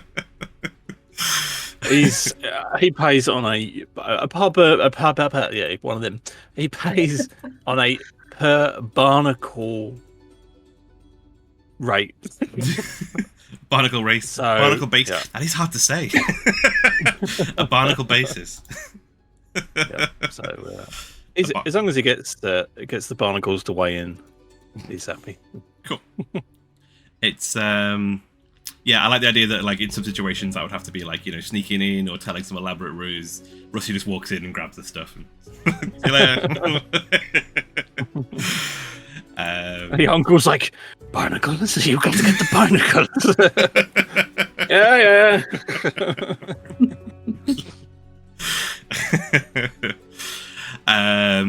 Jomp, heading back to Miss Flowerpenny's. Are you kipping in? Are you speaking to Miss Flowerpenny about anything?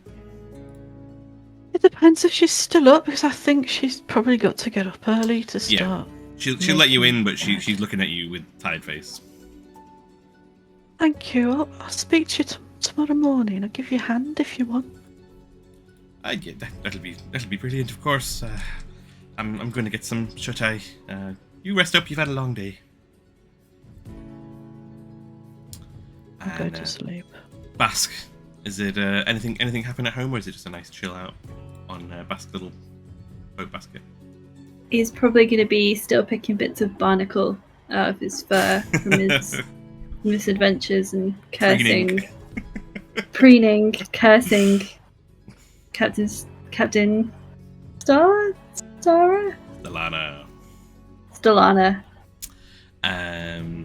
That guy. That guy.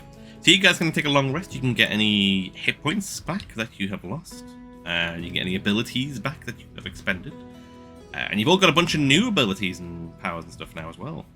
Which we'll explore perhaps as things go forward. But for now it's morning time. The sun comes creeping over the hills down onto you, Rusty, in your boat. Jump as you awaken. The smell of the bakery fires are already starting to kind of fill the bakery. In a positive way, it's not a danger. And, Basque, have you arranged to come meet in the morning or something, or what are you guys up to? Yeah, probably get up and meander over in time to help with the early bakery task and also to get fresh pastry. Cool.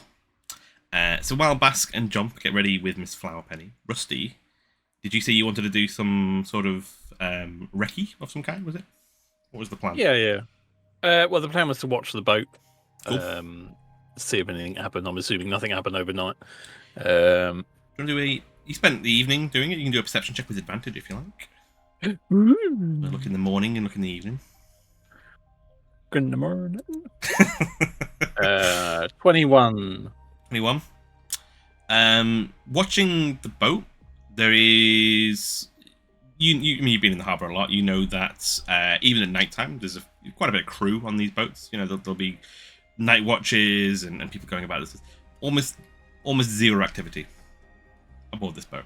You don't see crew. You don't see, like, maybe you just about hear the sound of maybe someone moving, but it's next to no crew on the ship. Fair enough.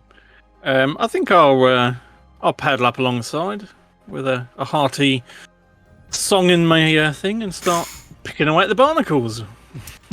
As you approach the boat, you look down across the hull, and perhaps for the first time in Rusty's career, someone has beaten you to it. There are no barnacles on this boat. Well, I'm going to have to get on a word with the trade union about this. What's going on? But yeah, if you want to, you can have a little scoot around the boat, maybe looking to see if like some weird phenomenon has meant that they've only grown on one side, or some lazy person's only done the front half or something. Can I tell if it's natural or unnatural? If I make sense. Like, has someone cleaned it like I would, or has someone got like a space laser? I would say with your impressive knowledge of your trade, it doesn't look like someone's lasered them off. It doesn't look like someone's chipped them off. It looks like there maybe hasn't been barnacles on this boat. Interesting. Do I notice anyone moving around on board while I'm still, and for all intents and purposes, an empty ship? Okay, I'm just going to row round the back,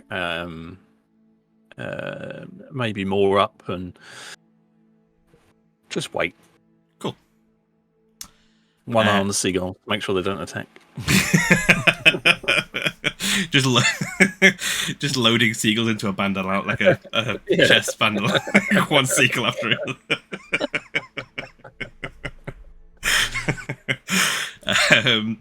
Jump. You see Basque coming through the shop. I was going to say through the shop window. Through the shop. Wow, Basque's here. Through the shop door, Miss Flowerpenny has been busy getting stuff ready. You guys up to anything with Miss Flowerpenny before you head out? Morning. Want a tart? They're hot. Basque gonna eat a tart and then say hello to Mrs. Flowerpenny and Jump. Hello. We were wondering, Miss Flowerpenny. Oh. We've been asked to go and see a ship harboured over on the other side of the docks where no one goes really. Moon Dancer. We've been asked. What? Sorry. We've been asked to go and take a look at the ship and what's in the hold of the ship. For Travis, you remember? You laying it out there. Yeah, pretty much. When you mention the Moon Dancer, it'll get her attention. And she'll when you tell her the rest of the story, she'll laugh. Yeah, it sounds like Travis to me. Anybody who's not playing by his rules, he tends to not really get along with. The Moon Dancer, the Captain Sartell. Sartell, thank you. I've not got it written on this piece of paper. Captain Captain Sartell, she likes her privacy. I don't think she'd appreciate you trying to do anything along those lines. But, Well, just to steal something that's on the boat. But to be honest, we had a chat, didn't we? Didn't we, Basque? And we decided, well, why don't we just go over and speak to Captain Sartell? Because it might be that we don't have to do what Travis says, do we? that's the spirit. I like that idea. You might have trouble though, as they say, they like their privacy over there. You might. Well, I thought, and this weren't my idea. We thought that we could take some baked goods over, like a delivery of your finest. Travis said they had deliveries. Well, the Moon Dancer usually has a delivery, and they've had their delivery since they've come into port a few days ago. There's nothing they've asked for or want at the moment, other than the one thing that they'll always take. They clear out my whole collection every time. It's Scrumberry Jam. Not the tin miners' pies. No, they get reserved for Rusty because we know that's a set thing. We can take that to the bank every day. It's fine. Potentially poor. Scrumberry Jam is what they're after, but you unbelievably you might have trouble getting hold of them. You got none left? No, my supplies are limited since, I'm not exactly playing by his rules. Well, that's really not fair. So where can we get some? I mean, we saw loads last night in the warehouse where we were taken by that guard itching. And there. she kind of like thinks about it. That makes a lot of sense. I'm gonna quickly put the good baker back on real quick. There we go. There she is. And that actually adds up a lot of dots to me. What?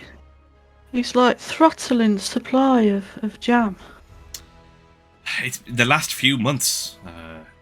It's been harder and harder to get hold of this stuff, even though we're still making the same amount. But and his power, his reach seems to have gotten further and further. I'm still holding strong though. I can still make plenty of stuff even with a limited amount of the jam. Your best bet might be to, you can take some from him if you want to, but it's a risk. I'll snub my nose up at Travis, but he's got some muscle. Yeah, Kurt, he was a big boy. I remember Kurt when he was a little lad. Yeah, shame. But the other option is you can go and get some berries yourself. I've got the basic tools needed to make some Scrumberry jam here, if you've got the bits. It grows on trees. The Scrumberry fields, up on the hills. And she kind of points through the wall, because I don't know if she's by a window or not. The windows probably look out to the docks rather than back up to the hills. But the hills surrounding Scrumberry are filled with the Scrumby are filled with the Scrumberry berries. Didn't realise they grow on trees. I thought it were just, someone delivered it in the middle of the night. Most of them tend to grow on. Has been turned into the farmlands now, and they're protected. But there are still some wild patches out there. You can go to the Sweetwood and get some honey. The Sweetwood. So, what do you need to make the best Scrumberry tarts? You need some Scrumberries. If you can get me, let's say a couple of pails of Scrumberries, a good old dollop of fresh honey from the Sweetwood, I'll be able to sort you right out. And then we can take this to the Moon Dancer to meet Captain Zartan and say, look, we've come with gift. And then she's going to listen to us, and then maybe we can use her to drive out Travis. I always knew I were a daydreamer though, so this is me thinking far into the future. I mean, if you want pastries to go over there, I'll let you do it. I'm assuming you're not going to be doing your rounds today, Jomp? Maybe I can do early ones, because Rusty's not here yet, and then I might have to ask for some help for the midday ones, and then the mid-afternoon ones, and the early evening, the mid-evening, and the late evening ones. Maybe I'll be back for that one. I'll get someone else on it for today. Don't you worry. Can I keep my apron? Yes, I've got us few. Yes, you can keep that. Thank you. So, 2 pails of scrumberries and $1 per honey from Sweetwood. Which direction are we going in? Once I know a direction, I always know which direction that direction is, because of my directional sense.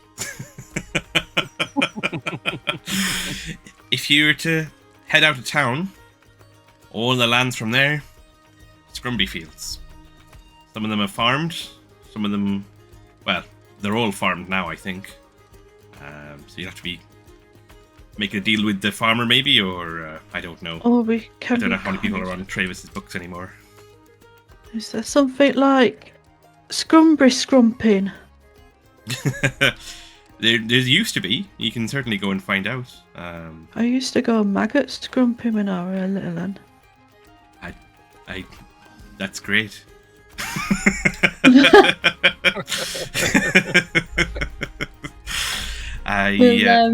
God, sorry, Basque. I was going to say, can we ask where the Sweetwood is? Because Basque will remember Jomp's directional demonstration from the trials. Once it's in my head, I never forget. Yeah, just. So she will tell you to that the direct, like the I can't say the word direction. The if you head out of town and follow the main road, basically as soon as you're up the hill and out of the town, you are out into the fields. On the very far side of the kind of, if you're leaving town on the right, I'm going to call that south. There is a big forest known as the Sweetwood, which kind of the scent of the honey kind of tends to waft down to the valley every now and then, which is very, very nice. Beyond that is the probably more wild Scrumberry. No one's, as far as you know, set up farms beyond the Sweetwood, but there'll still be Scrumberry land out there. Okay, beyond the Sweetwoods. Between wild Scrumberry and farmed Scrumberry. The price, I think. Really? Is wild Scrumberry more expensive? No, it's free if you can find it. Oh, I understand now. Hi. And so, like, hunting, Basque would be like good at tracking stuff and would be good at tracking people. Like, are there any signs we should look out for Scrumberries in the woods? In terms like of like how nettles and dock leaves grow close together. I get what you mean.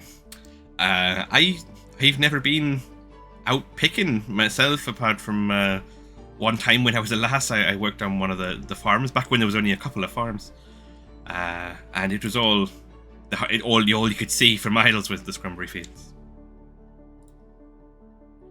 So she's not a, I was gonna say naturalist. Is that the right word? It doesn't seem like the right word. Is that a person that likes being nude in the open? Are you sure? Because out of all of us, Miss Flower Penny. That's true, I bet actually. she Yeah. would be. It was the quiet one. We'll go with herbalist. Yeah, she's not a herbalist. Oh boy. Okay. sounds like a good start, doesn't it? If you're looking to make maybe a bit of coin while you're out there, I can't make it into anything edible, but they say beyond the sweetwood is on the far side is where the hushberries grow. It's like the hushrooms. Sorry. Mushrooms. They have the finest ink. You know, inkwells. Where they make all the ink. They'll buy them off you for a treat, or if anyone else doesn't buy them off you. Are they edible? I never tried. Mm. They're too valuable for their ink, I think. People don't tend to. Someone must have surely. The wilds, beyond the Sweetwoods, like, are we allowed to go there? Is it protected? I'd say it's probably more allowed to go there than you are in the farmers' fields. Because there was ink in the warehouse as well. There was honey, ink, and scrumberries. There was. Indeed.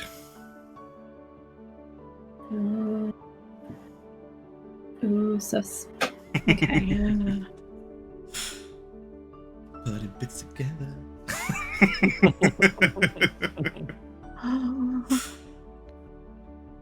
Well, maybe we do it right sneakily so no farmers spot us. And watch out for Travis and Kurt. Travis and Kurt love those tin miners pasties. We should take a pastry in case we need to bribe Kurt. Take one of Rusty's. See if Rusty will give us one. Rusty Lend will us want a one for pastry. breakfast anyway, wouldn't he? Over by the docks, like Rusty just like grabs his heart. You wound me. A pastry sense is tingling.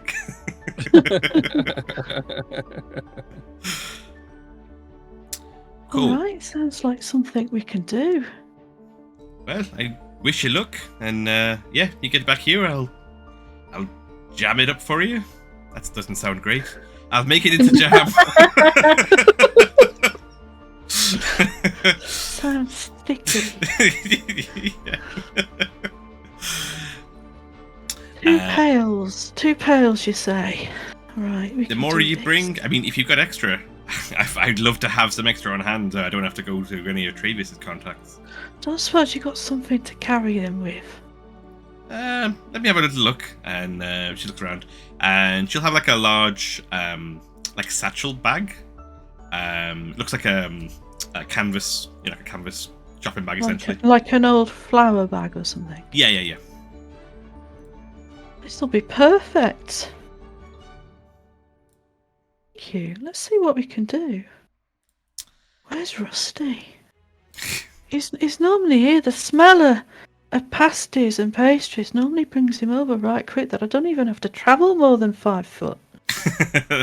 There's always it's that like in London there's always a creature within 5 feet of you. In Scrumberry there's always a Rusty within 5 feet of a pastry. As long as you're carrying a pastry. It's true.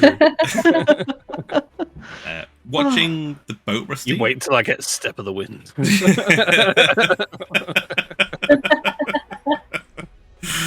Back at you try to take a bite out of a pastry and just bites are gone out. What? You've been rusted.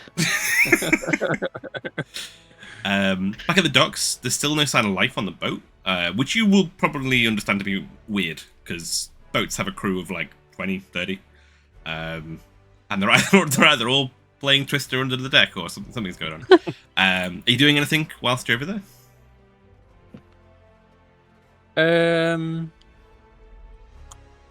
Yeah. Could I wander up to the gangplank? Yeah. And just So you walk down the pier. Don't give me a perception check to look over the docks. Oops, I accidentally did that with advantage. 10. 10. Looking over as you're walking along to the docks, you don't see any no activity. And you also don't see what feels like maybe a squishy wall that you immediately walk into as you're walking down the docks. I'm gonna say Rusty's pretty what's the word? Good on his feet.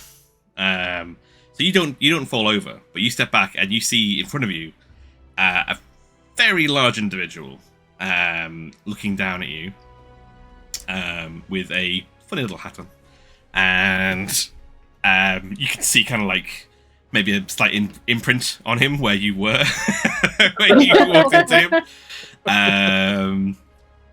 And he looks down. Hello there. Can I help you, sir? Well, I was sorry. Instantly caught on.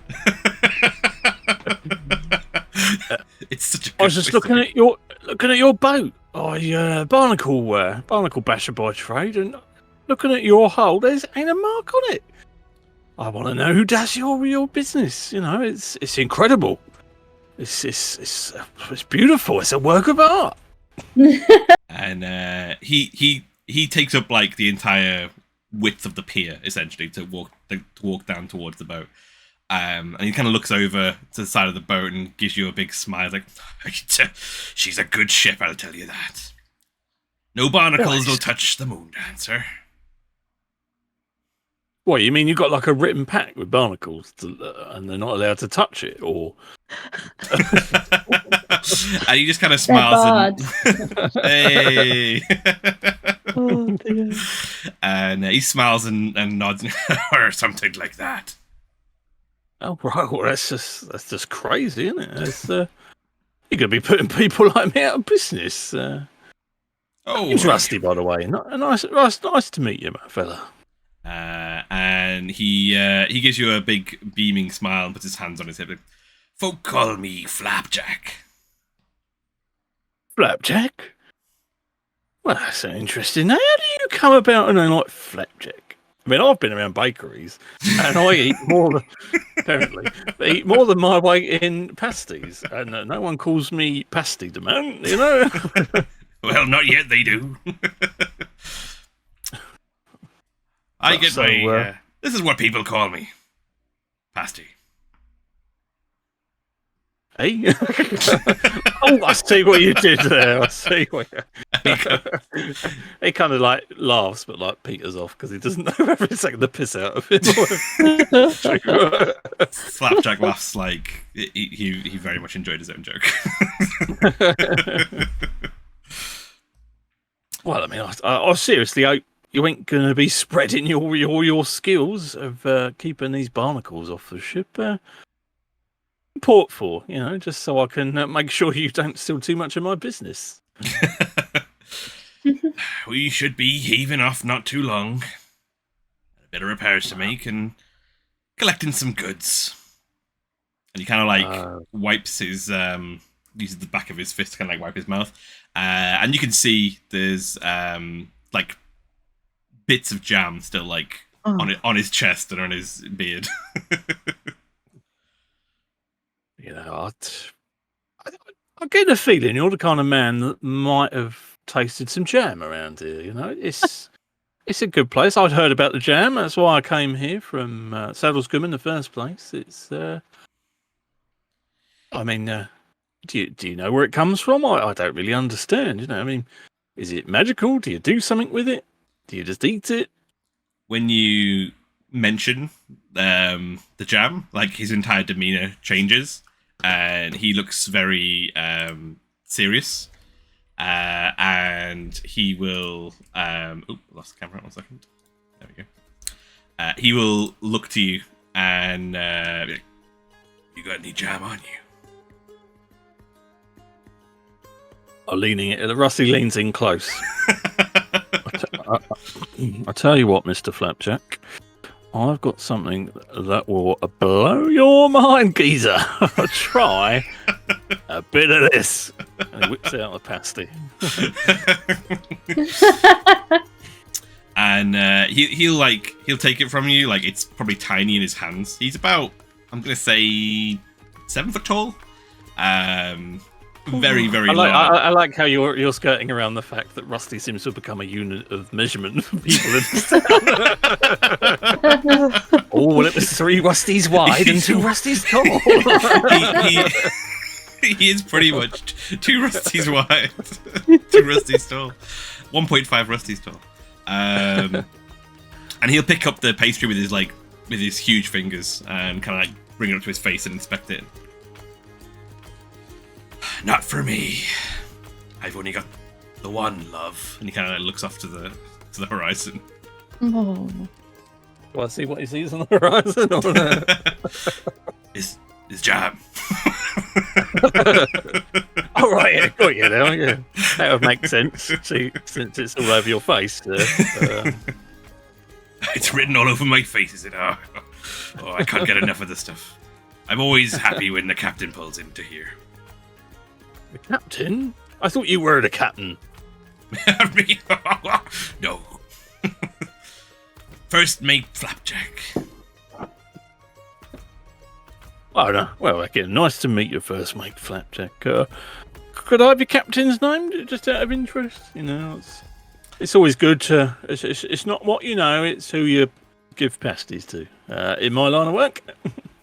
And he'll be laughing like at the previous thing. And then if you ask like get the captain's name again, his whole demeanor will just change in a snap. And like, why do you want to know the captain's name? We appreciate our privacy here. Well, if you hadn't have interrupted me, you would have found that out. But no, you decided to talk over me. Oh, I'm dreadfully sorry. Go on. Well, now I forgot what I was saying, didn't I? You can't just talk over a fellow and expect him to remember what he said 2 minutes later, can you?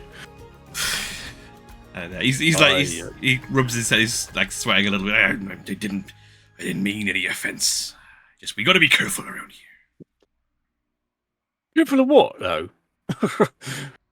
I mean, you keep looking off at the horizon, but there's quite clearly nothing there. You never know when unwanted parties will be around. He kind of like he gives like the most overdramatic, suspicious look around that you've perhaps ever seen. His eyebrows raising and he's looking around, kind of. Wow. I can't stand around here gapping all day, can I? That's not good for business, is it? You know anyone else needs barnacles chipping off their boat? And he looks over, like it's quite a way to the next moored boat. Like they have chosen a way that's away from everyone. And he kind of like squints. And I think that one probably has some barnacles on it. Not like my boat. Oh, right. Well, thank you very much. It's been a great day. And as Rusty steps off the gangplank, he is going to pretend to fall and injure himself. Okay. What's the goal of this? To stay in the area a bit longer. Oh, okay. Do you want to do a performance check? Ooh, I don't think I've ever done a performance check. It's one of it doesn't come up very often, but it's a very enjoyable one. 13. 13. Okie dokie. Let's see what Flapjack makes of that. And he is going to see you fall over. What kind of fall are you doing? I will say it'll be before you get to the gangplank. This will be on the actual pier itself, running alongside the boat, if that makes sense. So on the stable pier, not on the moving gangplank. Yeah. He's stopped you, kind of like on the pier itself. I'm gonna do just like just catch his foot on like a loose plank or. Okay, cool.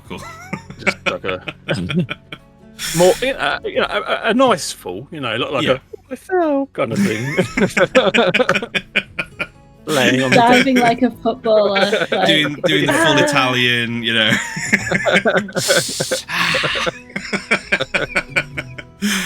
And he'll look around, because this is a ploy that may have been used before, but there's no one else around. You guys are pretty much alone out here, and he'll lean over you and try to pick you up, to get you back on your feet and dust you off. And you okay there? Oh, I don't know what come over me. I don't know. I think I was some kind of sugar low. I think. I'm feeling a bit strange. Do you mind if I just sit on this dock here for a minute? I just get my things. My friend will be along in a minute. She makes deliveries in and around the area. She'll get me back on my feet, right? I just need a few moments. Sure, I'll sit you right here, and he'll kind of help you to the edge of the shore, and he'll put you sitting down, facing away from the boat, so like heading the rest of town. You'll be able to see your friends coming in. Oh, that is mighty fine. You have picked one of the nicest views ever. Can I just say that you've been a pleasure, sir. Sometimes in life you meet people who are complete pains in the posteriors, but you're good enough. You're a decent geezer, you are. Well, the people around on this one seem to be very nice. It's been nice to meet you as well. Yeah. I was going to say, I'd like to think the conversation just sort of peters off, and then Rusty's like... He'll, much like when he first arrived, maybe you'll look away for a moment or two, like looking over to the docks, and then he's just not there. Because with your perception check earlier, with the 15 I think you got, or a 10, I can't remember what it was, but it's like he was... even on then, you'd notice a man that's this big. Like you remember it being weird that you can maybe notice it's weird that he was suddenly there. You also notice, maybe as you raise your arms up to look, kind of to see if you can see where Jomp and Basque are at, that's where he picked you up. There's a very slight residue on your, like maybe on your wrists or something, where he's picked you up. Is it? No, I'm just gonna go there. What's that? Well, the best way to find out what something is to taste it. It tastes like toothpaste immediately followed by a very cold glass of water. Oh, Wow. oh well, that tingles. You wouldn't want to wash in your bits with that, would you?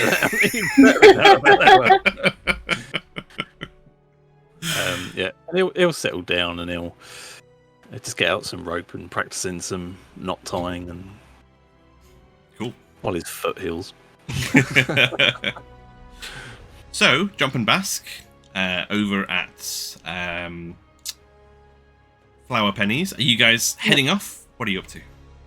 So, I think I said I would be able to do the morning deliveries. Cool. The early morning ones, so I can do this one. She did offer to have someone else do all of your deliveries. If All of basically- them? yeah, she basically realised because you were going to try and do all of them and go and get the jam, and she's just said, no, mate. Couldn't have been listening. I'll just get someone else to cover you today. It's fine. Can we take Rusty's? Because you know how he gets if he don't get his morning pasty and his morning pastry. Yes. And his second morning pastry and his mid-morning pastry. Here's the And bag of dessert early Rusty's. Okay. It heaves a stack onto. Has it got RDM on the initials? Rusty the man. It's bigger than the sack for the she's given you for the Scrumberry. And she's and yeah, good luck, my Dodgers. Speed of the you. gods with you. Oh. Look up at the morning sun. Don't forget to ask how many Rusties how far away it is.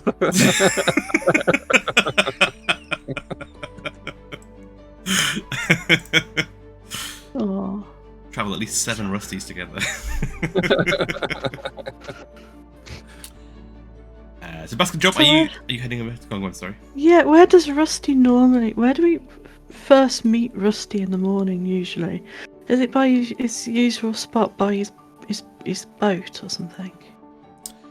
I think you did tell the others that you were going over with the boat, didn't you? yesterday when you guys were planning. Yeah, before you yeah, went to bed. yeah. Okay. Because I imagine Bash, this isn't your normal spot where you are at the moment. what do you reckon, Bash? Do you don't think he's still there?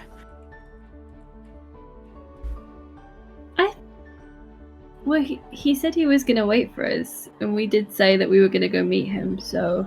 Oh, I couldn't have been listening again. I think All we right. could pastries. This is a heavy sack. I'm always glad when Rusty's first delivery of the morning. John. This is only the first one. Can you believe it?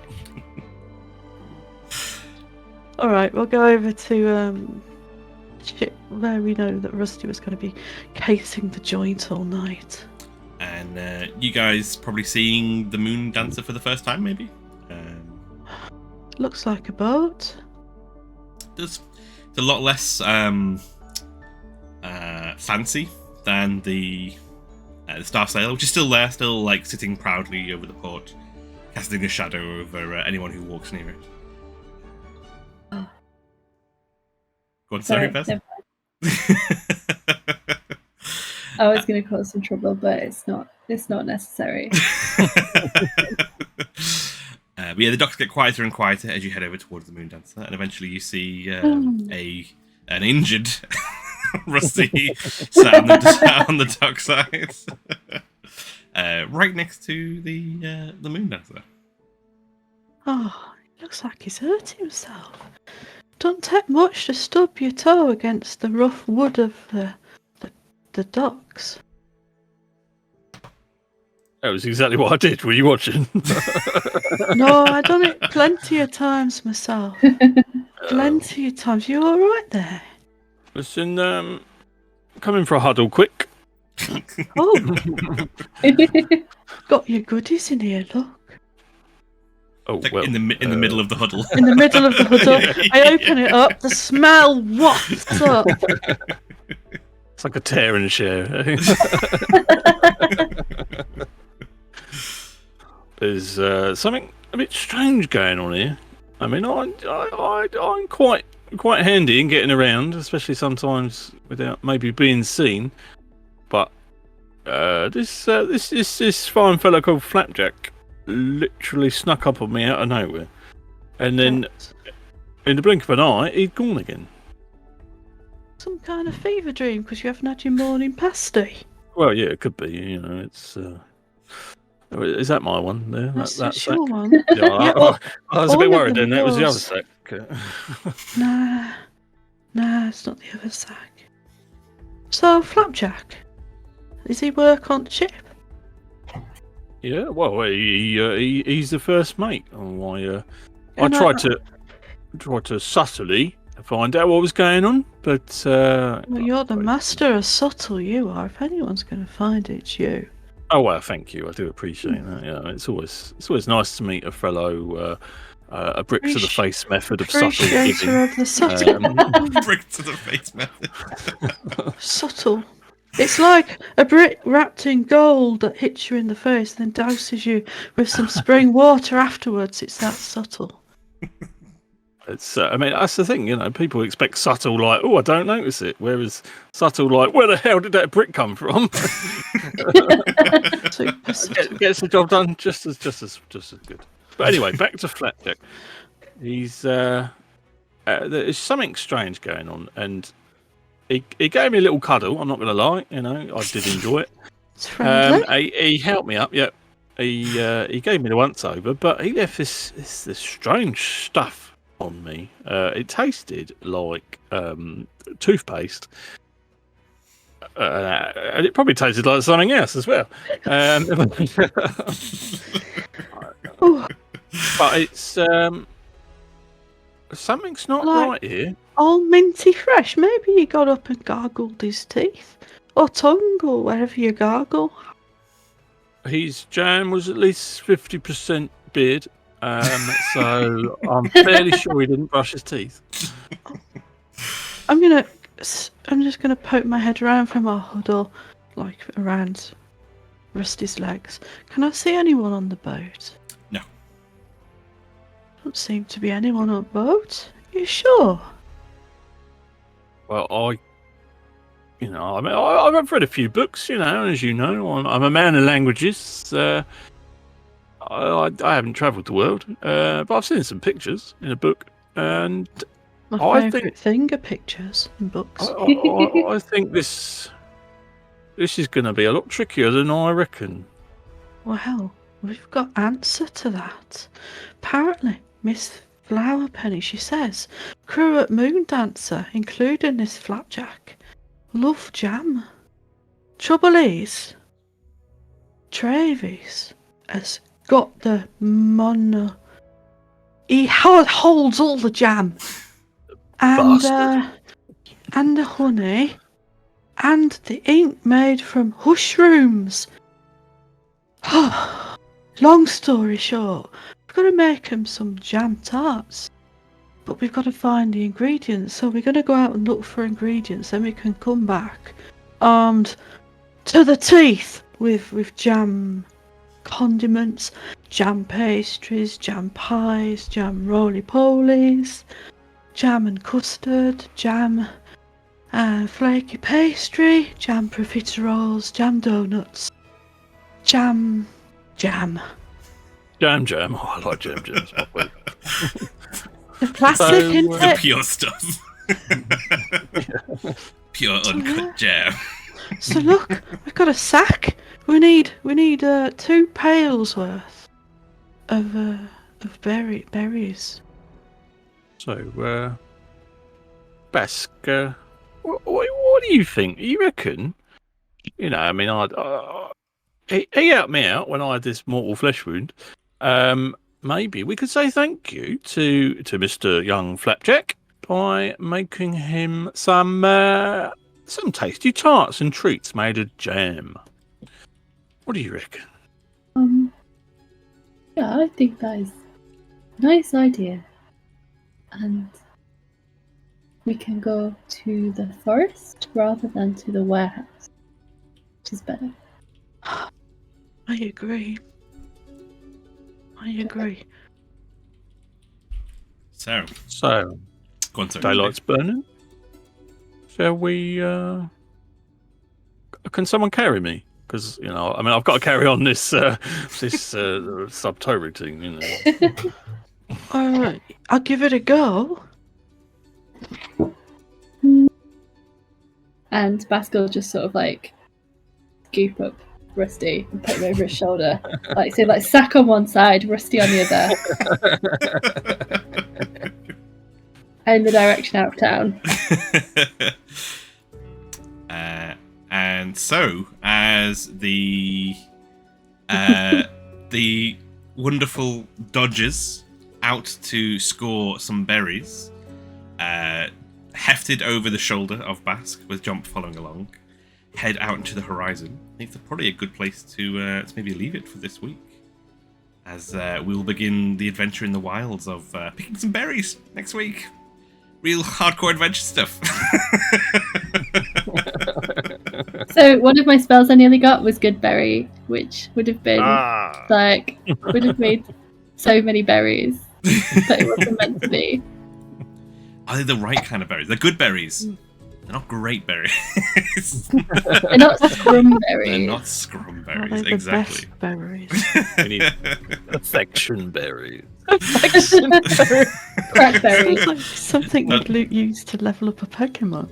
There is a legend in Scrumberry that there is like one golden berry somewhere amongst the miles of fields that is called the perfect berry.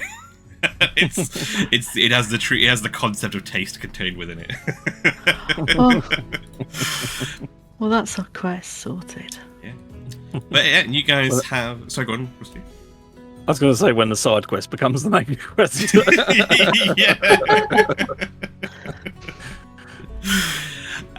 But yeah, you have found out what and why you guys did not get your, let's say, fairly earned positions as dodgers aboard the Star Strider.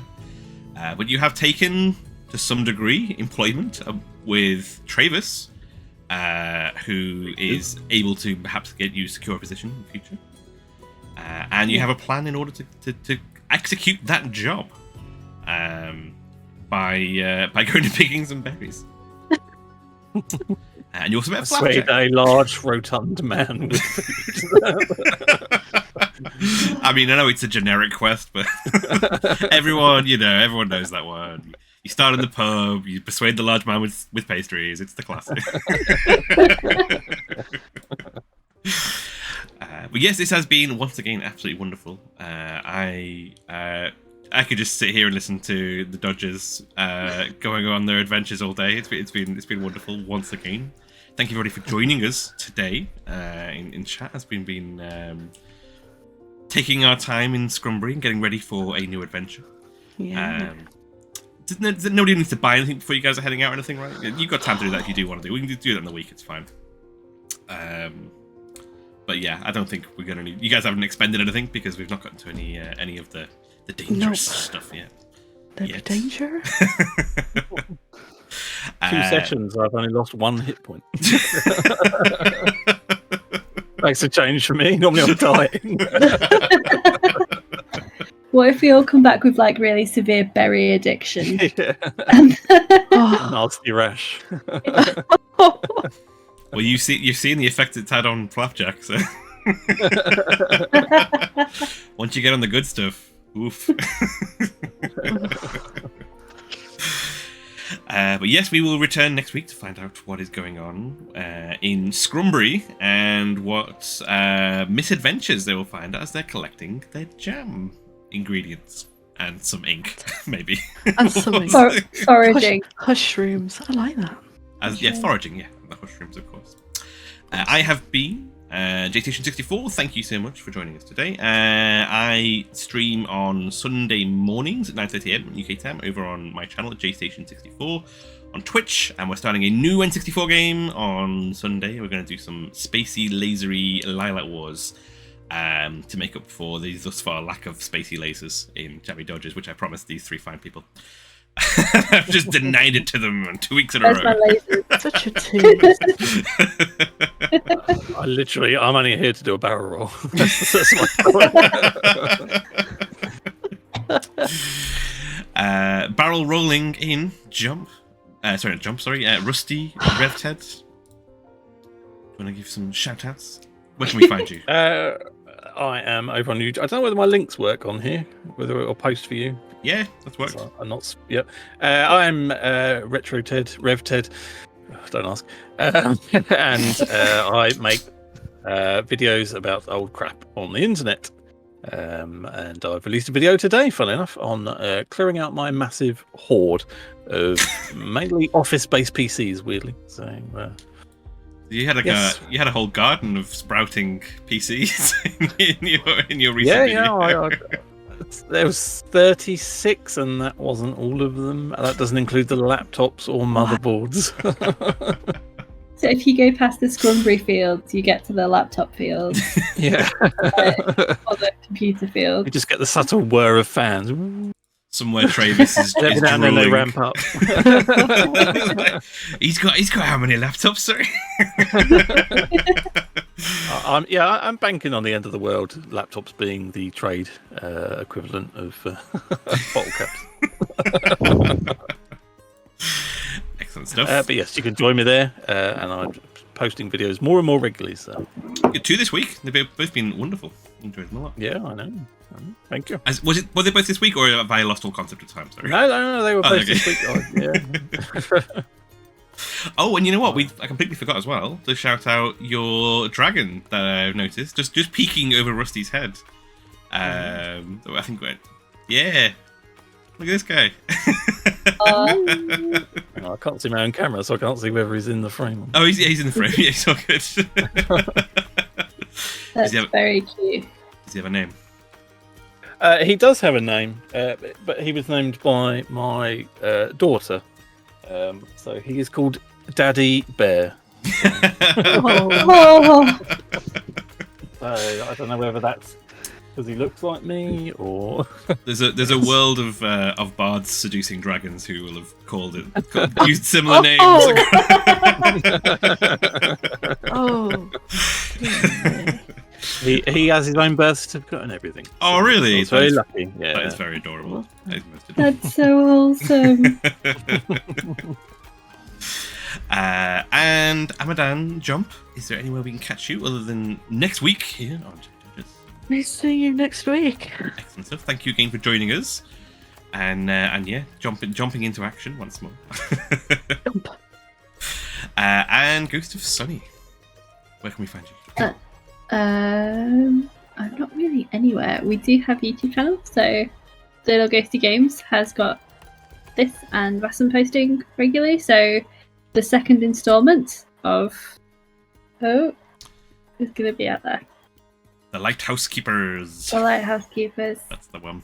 We're gonna get a resolution. Yeah, it has actually been edited now. I just need to do a couple of extra little things to it, and it's ready to go. It's just been one of those fortnights. I'm trying to squeeze time. It was really good. I listened to it 3 times because I kept falling asleep. It was so good. In a good way. Yeah, it's a solid backhanded compliment. The perfect sleep. Shame my dragon, I'll shame your channel. I'm sorry. We're gonna have to put one of them, like, you know, on like medicines where it has like do not drive or operate heavy machinery. Yeah. But we'll just run